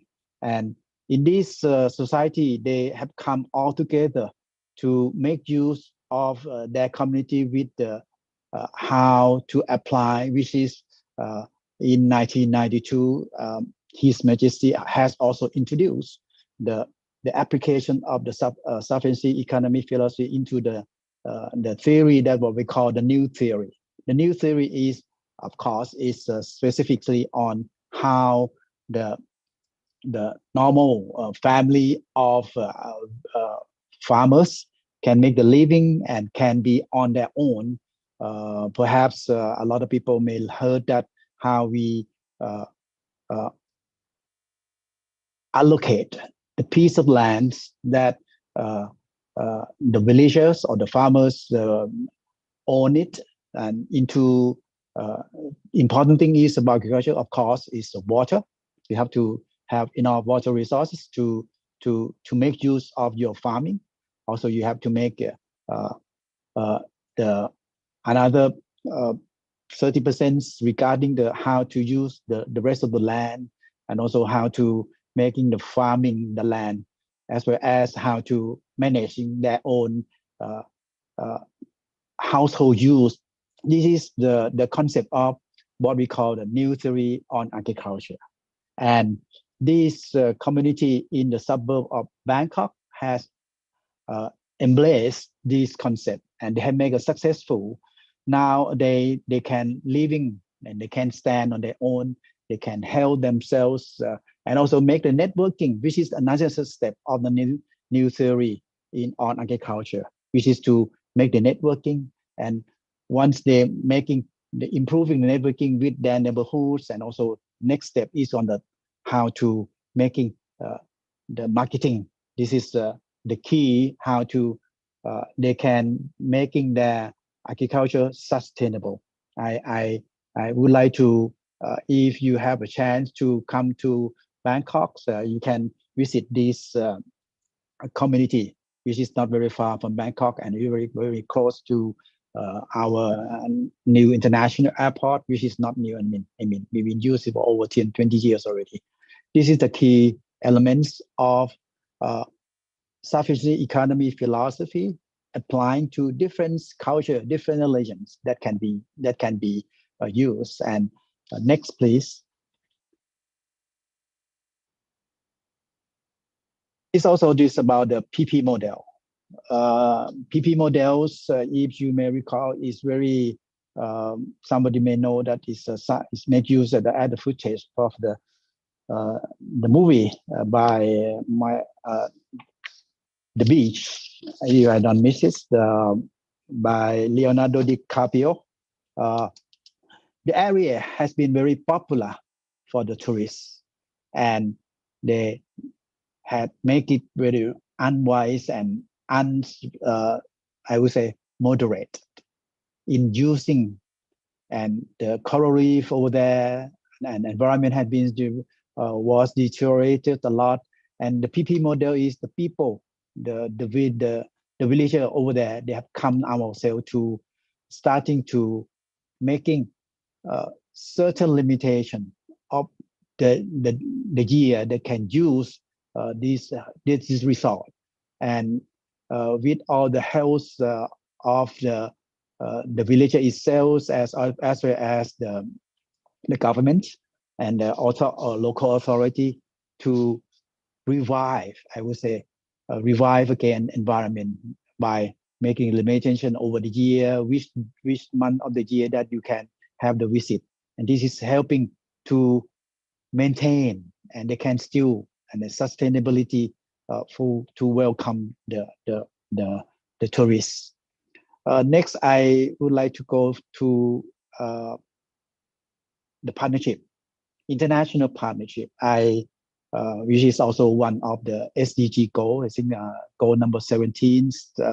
I mentioned earlier that in 2016, Thailand was the host, the chairman of the Group 77. Perhaps you know that Group 77 is a group of the developing countries and we introduced the sufficiency economy philosophy. And during the meeting, all the participants had agreed and adopted that sufficient economy have become the model that can be contribute to the SDG development goals. I already mentioned that in Thailand, because of our leading role in sustainability, with the driven the concept of SEP, we have become the ASEAN coordinator. And we also, with the ASEAN coordinator on sustainable development cooperation, we also have make the complementary roadmap for SDG. We have the action plan to combat marine debris, as well as make a smart city. This all had happened in Thailand, and also with the SEAMEO regional center itself also been introduced and be adopted during 2019 as well as the ASEAN Center. And this is what the setting, the existing cooperation, the existing collaboration that we have at the moment. I would like to invite the participants in this webinar to join, and maybe with the introduction by the directors Duriya, make known about this and make networking. This will be very useful, because what I would like to say next, please. Even in 2019, I had an honor to welcome and explain to Her Excellencies Kristalina Georgieva. She attained during that time the ASEAN meeting summit in Bangkok, and she has a chance to come with her own interest about sufficiency thinking. What the book that Dr. Priyanut had already mentioned, that she very excited that she very keen interest on learn how the sufficiency economy philosophy has come to been introduced by His Majesty the late King, and how we Thailand had been introduced, as I mentioned, being including in the existing constitution. And since the crisis, financial crisis, 1997, all the national development plan in Thailand have to get the mindset in their activity, in their project, in their development plan with the SEP. Next, please. During the 2016, Thailand has been very active on pursue on and introduce the sufficiency economy philosophy concept to the world. We have making the partnership now. At the moment, we have 21 countries. What we're doing that is regarding to how we share the concept of sufficiency economy into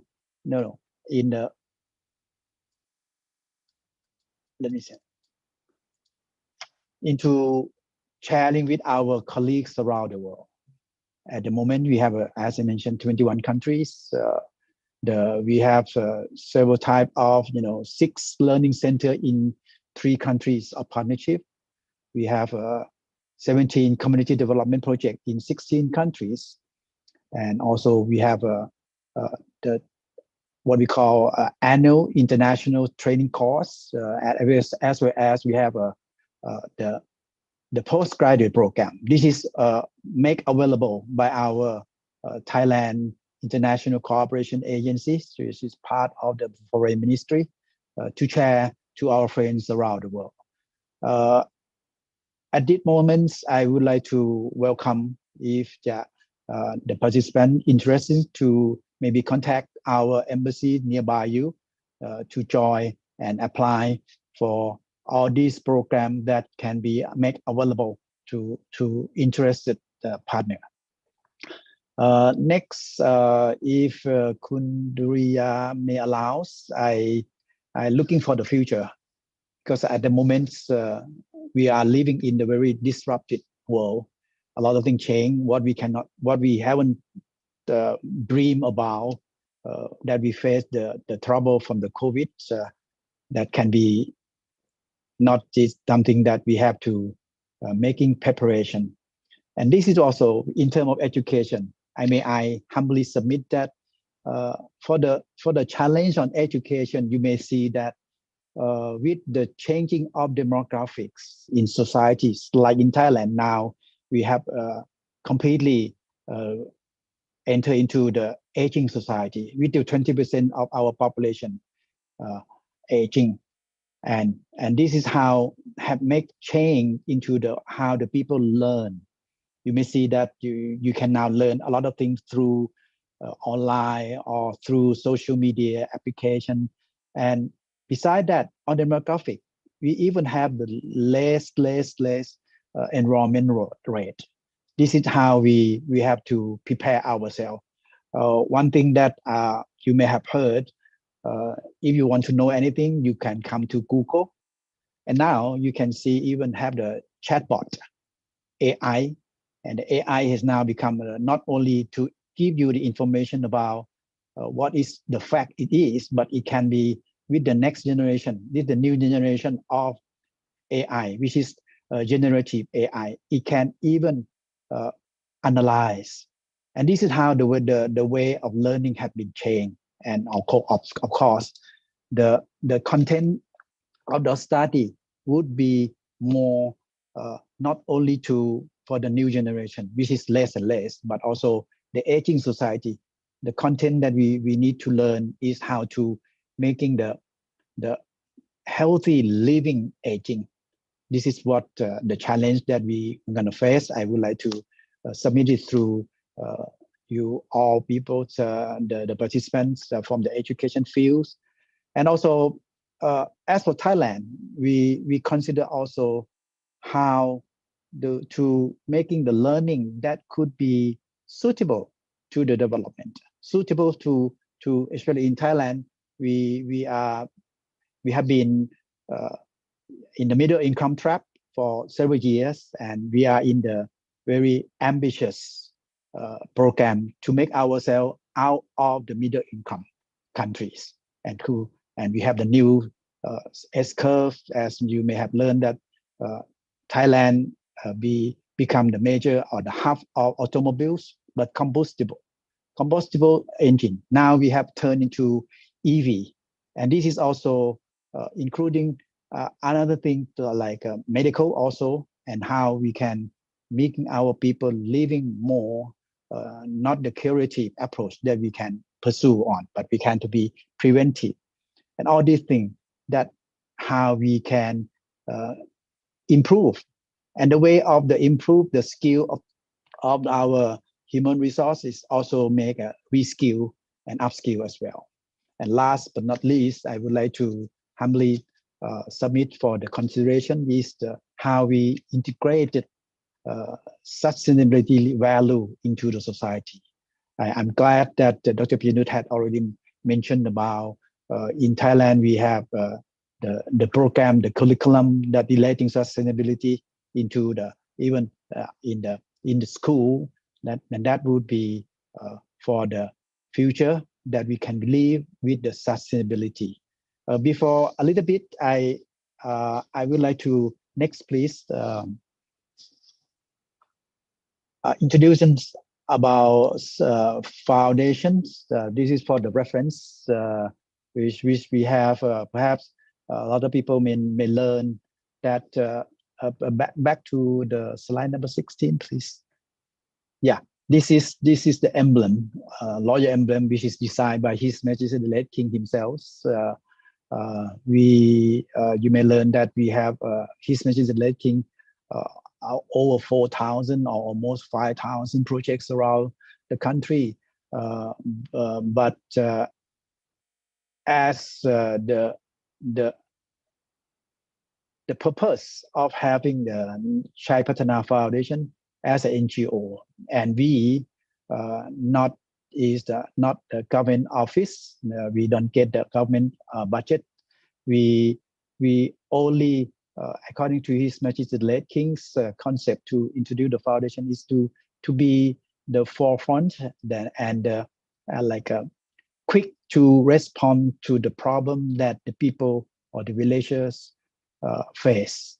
So I would say that among the 4,000, a lot of projects, or most of the projects, after the introduction and the rescues, but by the foundation, by the His Majesty the late King that mobilized the assistance to the people, several designated, several authority concerns mandated, they accepted the way of solving the problem. So we are at the moment several projects of 4,000 projects is being taken care or being run or managed by different authority in the Thai governments, as well as the partnership in our private sector as well. And last but not least is about reference. Dr. Priyanut already mentioned. Next, please, is a sufficiency thinking, the book, as well as the other book is about sustainable development, which is was also issued by the Thailand Sustainable Development Fund Foundation. This is very good reference for the participant who may be interested to learn what had been going on in pursuing sustainable development with the sufficiency economy philosophy. Thank you very much. Thank you very much for very informative and very comprehensive information that you just presented. I think we have around 25 minutes left. So I'm not going to summarize what our speakers just mentioned, but I will wrap up at the end of the session. So I think we have some questions from our Indonesian colleague. I think there are 8 questions. So I would go for some question that our speakers can respond. The first one, I think Mr. Suwat just mentioned a little bit on the international cooperation. And the question was, how can the sufficiency economy philosophy be applied to achieve the SDGs in Southeast Asian countries? So perhaps Mr. Suwat can start responding to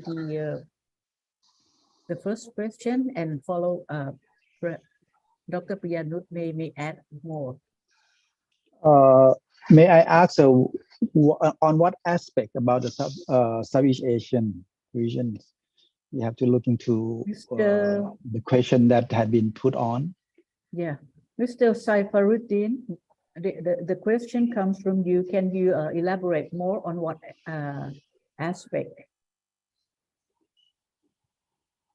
Because to my understanding, I may add that the sufficiency economy philosophy is the way of thinking, how you make decision.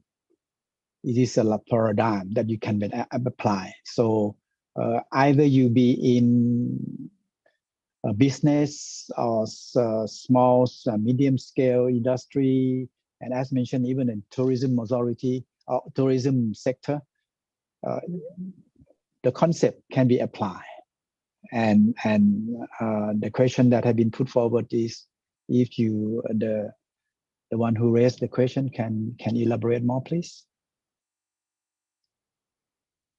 I think the presenter just mentioned during his presentation. So I will go for, because there are more questions here. The second question, can I ask Dr. Priyanut to respond, because it's about the national policies and strategies. The question is, how can Southeast Asian countries integrate the SEP into their national policy and strategies for sustainable development?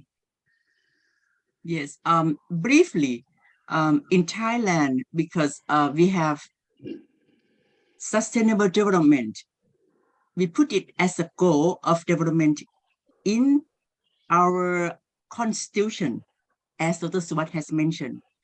So the constitution is the highest, legal, format that any country would have, right? So each in that ministry apply this into their own development strategies for each ministry. So for Ministry of Education, which I have been working with for a long time, so it had translated that, sorry, I said that in our constitution, we mentioned sufficiency economy philosophy as the strategy to achieve sustainable development. So when we have the educational, I'm just talking about one ministry, but for the Ministry of Foreign Affairs, Dr. Swat can mention it later, but just for Ministry of Education. So it put into its own planning, ministerial planning and strategy. Then it translates into educational strategy, national educational strategy, then translated into integrating into curriculum. So I think in every country we have the same like this. So it's about the directions of development of each country that we are heading to. In Thailand, we have chosen to move towards sustainable development, and we choose the strategy, the tools as SEP, Sufficiency Economy Philosophy. Then all ministries has applied that, integrated that into its own ministerial strategies, planning, programs, and projects. This is how we do it layers by layers. I think Dr. Swat will have more experience than myself. Thank you, Dr. Priyanut. I just only would like to add that that is a legal framework. Of course, first, when we faced the financial crisis in 1997, and His Majesty's once again at that time mentioned about why we had come to the crisis.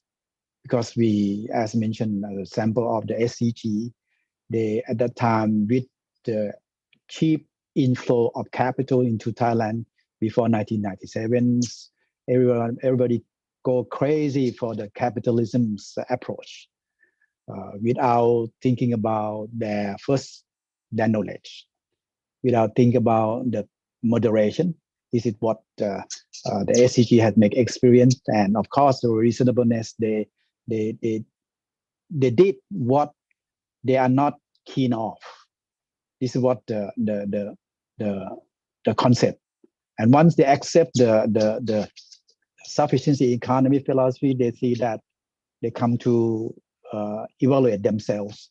Oh, we had invest in a lot of things that they don't know exactly what it's about and how to do it. So this is once the financial crisis took place, a lot of entity in the society had come to, even the national development plan. Just the year that we had the financial crisis, we still go crazy to be become the next tiger.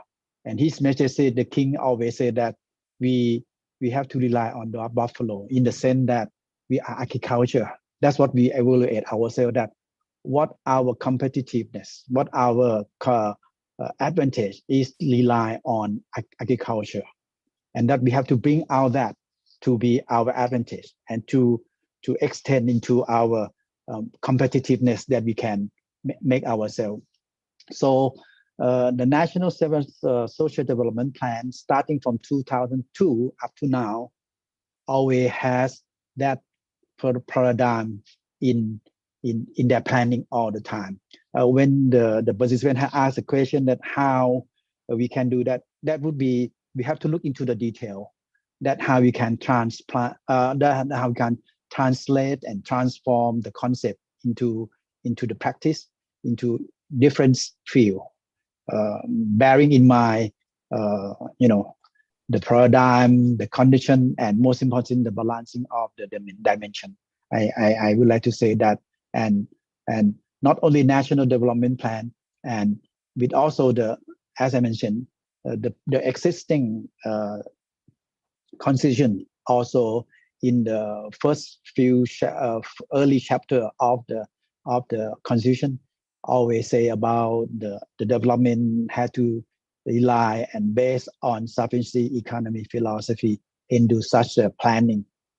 This is what and as the Dr. Priyanut said, that from that on, several ministry also taking care and also embrace this concept into their planning and project.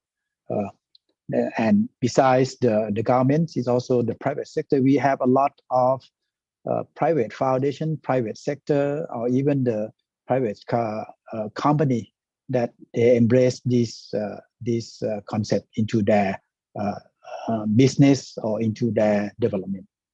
Thank you. Thank you very much.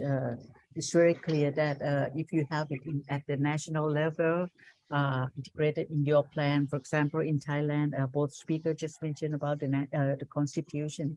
If you have the constitution mentioned about the concept of sufficiency economy, then line ministries are obliged to translate it into their own plan and to their projects and activities. So this is how we work in Thailand. So the next one, I'm not going to answer every question asked because we have limited time, and we also have some questions from the YouTube live. So I will just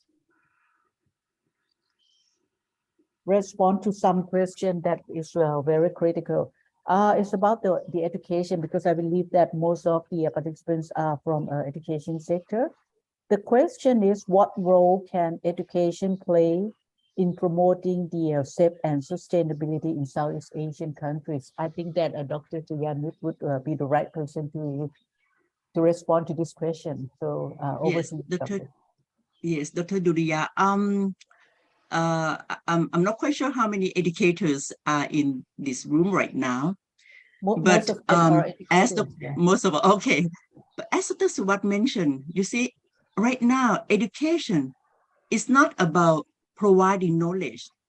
Students can get to know anything that they want, through YouTube, Google, and now ChatGPT is just marvelous, I think, for seeking for knowledge.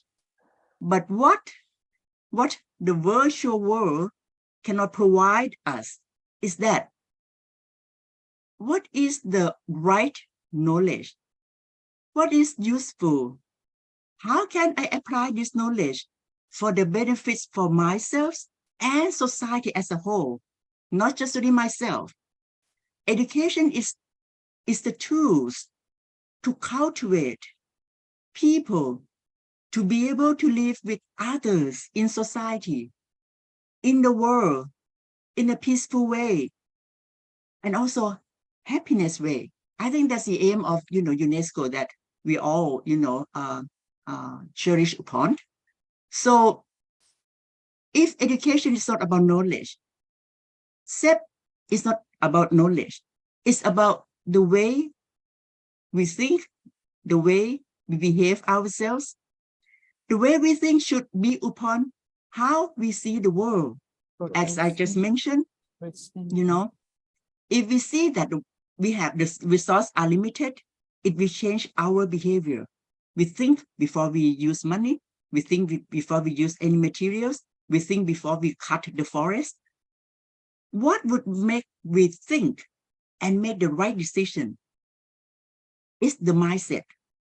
So education in this century, and we say about 21st century, of course we talk about skills, but we are not talking about knowledge anymore. We talk about skills and mindset. SEP is about mindset. And once we have mindset, we will try to get the right skill for us. We have to know ourselves. I think the most important thing about education is that to know ourselves, to know the situation of our society, our family, our nation, and the world. And we live accordingly, and to try to make progress based on the fact that we have the right judgment. That's about education. If we have the wrong view, if we have the wrong path of development, even though we would like to achieve sustainable development, maybe we are not moving there. For example, if we are in this, climate actions, debate, right? It's about, even though Mr. Antonio, the UN Secretary General, has mentioned that, we debate on, is the climate change is real for about 10 years? A lot of people don't believe in that. But now it's not the questions about climate change is real or not. It's about how we can take climate actions right now to be able to attain this, 1.5 degree. It took about 10 years for human beings to discuss whether it's real or not. So it's about, if we care about society, we care about environment, we care about the world, education is what cultivate our view of the world and our mindset for us to live a beneficial life as long as we live in this world, and make us, living peacefully with others. So I think that's the role of education in this changing world. And I would say rapid changes world right now that we are living in together. I don't know whether I answered the questions clearly. Dr. Duriya, you can help me on that. You are expert on this. I think you respond to the question, but I would like to just add a little bit more to this question, because education is what we are going to transfer the knowledge, the skills to the next generation. So I think that when we talk about how the role of education to promote the philosophy, perhaps if you are a teacher, you may think about some activities or some role model, or bring up some case studies so that your students can understand and see about the practical activities they can practice. Once they can practice, they will learn, and they perhaps become to change their mindset. Because if I may quote to the Thailand Human Development Report that Dr. Priyanut just showed in her slide, one of the key item is about demands a the philosophy demands a transformation of human values. So this is very important issue for the education sector. How to cultivate the right value to your student. So it's about change the mindset. And if you want to change the mindset of someone, perhaps you have to allow them to learn by practicing. So if you are a teacher or educators, you might think about some activities for your student so that they learn about the philosophy. So I will go to some question from the YouTube live. But for some question that I'm not able may I to... just a little yeah, bit? please, Mr. Suvat. Yeah. Well, when I mentioned about we can think about the future and or the next that we can embed the value of sustainability into our people's or the learning. I would like to mention that at the early time when His Majesty the King introducing the sufficiency economy philosophy, there was a lot of confusion. Either people bona fide misunderstanding or tend not to understand what His Majesty introduced. They compared the sufficiency economy with like a subsistence economy, which is not true.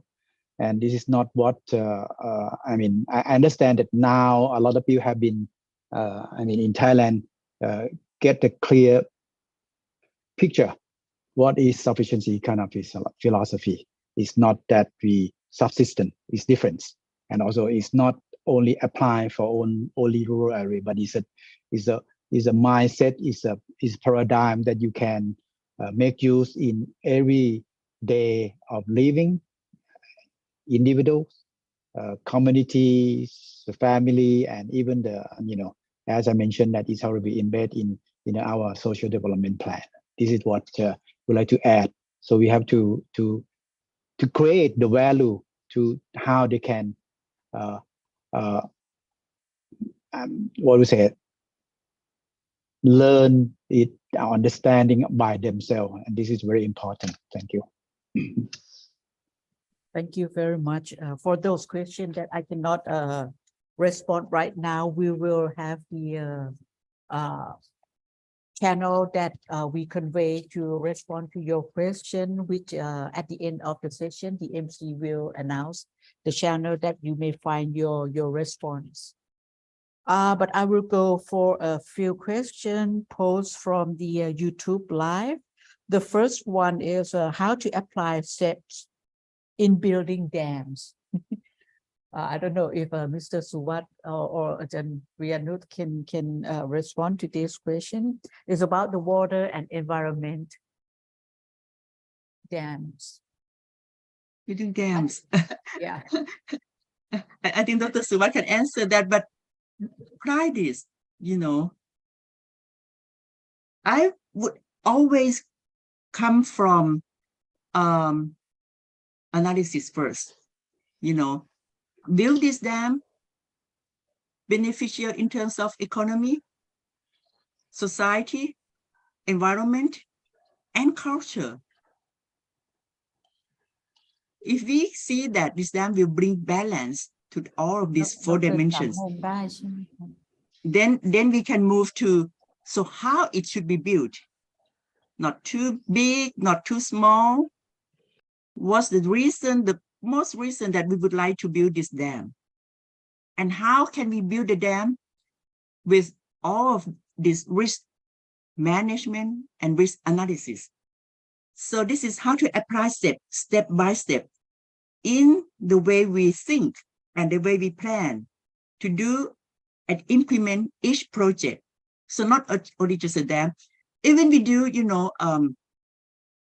we go to, forestation, right? We go to plant the trees. It doesn't mean that every time we plant the trees that it will be sustainable development. Sometimes they are not.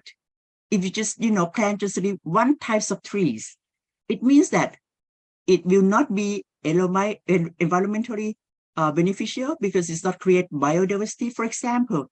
So it is about applying these principles. First of all, will the output and outcome of this project will create a balanced development? If it is, then how we can implement the project, then follow each principles. To make these things work, seek for knowledge, and based on the virtues in the heart of the people who work on it, that we are doing this for the good of society and the world, not for just for the sake of benefits for just anyone. So I think this is how we can apply SEP in building dams and for every other things too.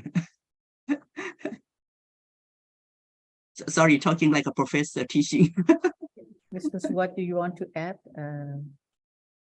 in terms of responding about the dam building? Oh, no further, just because but the concept is to apply, and that have to need the expertise in each field to apply. But bearing in mind the paradigm when they are making decisions. That's it. Thank you.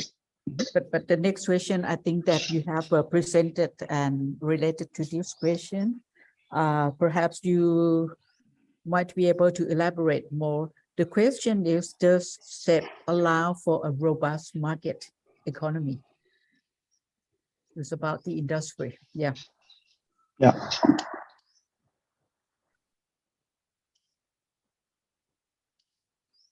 Does SEP allow for a robust market economy? Yeah.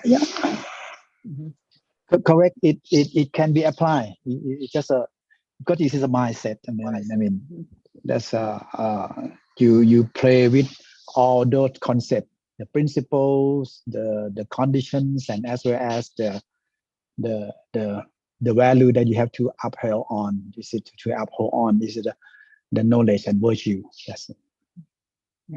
Yeah, I think it can be applied to any activity, I would say. Yeah, I think both presenters just mentioned, that it can be applied to every context, so it's applicable. Just 1 minute. Yes. When we talk about robust market, for example, I give an example of the stock market. It's robust, right? It just demand and supply all the time. Equilibrium at any time. How can we apply SEP? Ourselves. How do we invest in the stock market, right? We have to have reasons. We have to know our ability. We have to know our assets. We have to know our distribution of assets. So the most important thing living in this robust market is that know ourselves, doing things within our means, but maximum to our ability. So I think that's how the SEP people living in this robust market. I will go for the last question since we have come to 3 o'clock already. The last question is very interesting. It's about the evaluation. The question is, how do we measure the success of SEP? I know it's very difficult, but perhaps Dr. Priyanut or Mr. Subat would like to respond to. Okay. Yes, from my experiences, I mentioned about certification of SEP school, right? So in Thailand, because we have been working on integrating SEP as our development compass in our development strategy. So in many sectors, we have developed the indicators to measure how successful each institution has integrated SEP in their activities. For example, schools, how school management applying SEP in their, for example, budget allocations, in their human resource management, in their community development. So for each activities in schools, the Ministry of Education has developed the indicators to measure those success. And, we can go further in depth into detail of each. Ministry of Interior has also developed the indicators to measure how each community has, what we call develop along the step-by-step community development towards the sustainable community development based on SEP. So in Thailand, we have all of these indicators that we have applied. And also in the stock market exchange, they have developed some kinds of SEP-based, measurement to measure whether each, companies, enterprise in the stock exchange of Thailand has, doing business along the SEP-based criteria. So each sector has been developing its own criteria or indicators to measure this. But I think we need, 1 hour for each sector to go through these indicators. But we have that in Thailand. Thank you very much. And Mrs. What do you want to add more comments on this? I totally agree with Dr. Priyanut. Is we have to go one by one. Only that the aim is you can see that each sector has the indicator of its own. That how you can see that sustainability how you can achieve it is like or the example that we're using about SDG. The sustainability is that they can reduce what they don't know, and they can make progress with their business up to now, which is they are proud of it. After over 20 years, they still pursue and with the cautious and by applying their SEP thinking, that that would say it can measure by their profit, that they can measured by their the change of here in their organization, the change in the succession of leadership or executive in there, that they can make sure that the company would not go wrong again, something like that. Well, thank you very much. I think that we come to the end of the session, but I will, with your permission, I will spend a few minutes to wrap up what we have learned today by our esteemed speakers today. I think that we have a very fruitful discussion and to respond to some of the inquiries from our participants. And we have learned about the background of the philosophy, where it comes from, and the conceptual framework, and also key principles that include the moderation, reasonableness, and resiliency, and knowledge and skills are the key, and as well as the ethics and the prudence and virtues. So the key principles of the SEP are applicable to every society, every context, and every faith, every belief. Like our Mr. Suwat just mentioned that some communities who are Muslims community also introduce the concept, the philosophy to their community. So I think that is applicable everywhere, and it's about the mindset, how to change the mindset, how to add the values, right values to the next generation. And we also learned about the linkage of the SEP to the SDGs.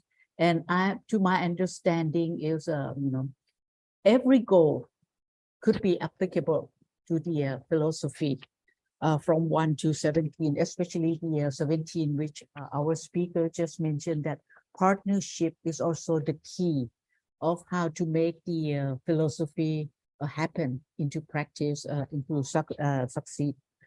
And for the, as we are, most of us are from education sector, I think we have learned how to integrate into the curriculum, into the pedagogy. For teachers, you have to learn how to teach the SEP into your classroom activity or even non-classroom activities. So I think the integration of the philosophy could be applied and blended in the education activities, not only in school, but also outside the classroom. Learning centers are also important. As Dr. Priyanut just mentioned, there are over 100 learning centers in Thailand. It means that the schools, most of the all of the schools who could become learning centers, we have to evaluate them. They apply the SEP and they could become learning centers. So I think these are the keys of the philosophy.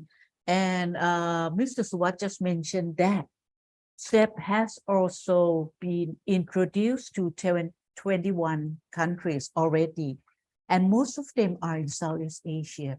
So I believe that if you are interested in further your learning in the SEP, you may approach to the embassy in your country, and perhaps they can connect you with our center and our some related perhaps universities or some schools through the embassy in your respective country. So for some issues that Mr. Suwat just mentioned about the challenges in education, I think those challenges are well noted, and as we are from education sector, we will try our best to cope with, to address the challenges. For example, this is our role on how to prepare our next generation to cope with their new way of life, new way of learning. So I think these are the important keys today that we have learned from our speakers. So Thank you very much. We are very grateful for, Mr. Suwat would like to add more. Please go ahead, please. Just a little bit only. When I mentioned about the partnership of 21 countries, is included in Asia Pacific 17 countries, in Africa as well as some in Latin America. Yes. Okay. It's mostly the developing countries. Yeah, but most of the people here are from Southeast Asia, so I think that they might be able to continue their or perhaps they learn what can be done in the future. But I can see from the map that around 3 or 4 countries in Latin America even introduce the philosophy into their developmental project. So that is our job to expand more collaboration as well. So today, I think we have learned a lot from our esteemed speakers. We are very grateful for your sharing your experiences, and what we can learn from you today could be, I mean, we might be able to continue more on some, to include more in our next webinar. So today, I think that we have learned what the basic concept of the SEP and how to link it with the SDG. And for the evaluation part, I think that perhaps you might be able to use the SDG indicators and for the goal 4. I have done that because we have the what we call the SDGs 4 roadmap in Thailand. So there are some indicators in the roadmap of the SDG where could be applicable to the SEP, especially in terms of education. So I think that today we have learned a lot about the conceptual framework and learn how to link the SEP with the SDG. And we will continue our webinar. So please follow the webinar, our next activities through the channel that our MC will announce later. But before I give the floor to the MC, can I ask you, all of you, to who are in the Zoom meeting, to open your camera so that we can have the photo. There will be 4 shots. So please turn on your camera. Well, thank you, Seo Hoon, for joining us today.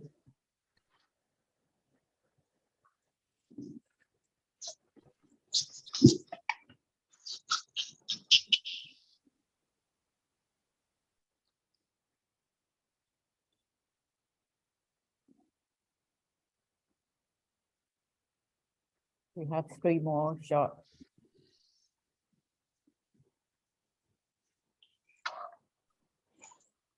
Please turn on your camera. We have 2 more shots.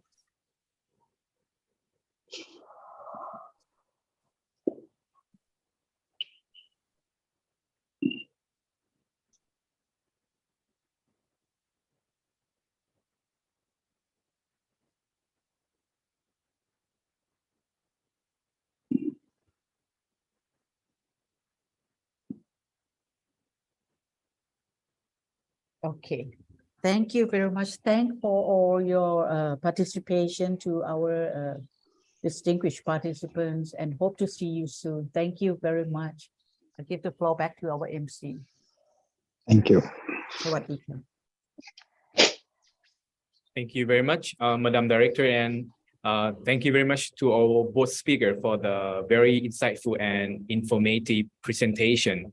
It's very informative, and yeah, I hope you will bring all this philosophy to apply in your daily life. Ladies and gentlemen, we have come to a culminating session of our webinar. Once again, I would like to remind all the participants to complete our evaluation and information for an e-certificate within the same form. As you may see on the screen, this is how you can get an e-certificate. So first, please complete all evaluation for our webinar. And next, fill up your full name at the end of the evaluation. Perhaps you can find for the participant in Zoom, our staff will drop in the link in the chat box. And for the participant in YouTube live streaming, you can find in the caption in our live or the chat box. So please make sure that your name are spelled correctly because there's no correction for the e-certificate. Ladies and gentlemen, for the e-certificate, we will upload on our Facebook page, SEPS Webinar 2023 by 26 April. Last but not least, since we are a newly established center, you can follow us to update your knowledge and our activities, training courses, and webinars in our website, www.semeoseps.org, and other channels in social media such as Facebook, YouTube, and Instagram. Finally, as education is one of the key factors to improve our region productively, we mobilize here to share how we can help improve a better quality of education towards a better quality of life. Thank you, and we hope to see you in our next webinar. Sawadee krab.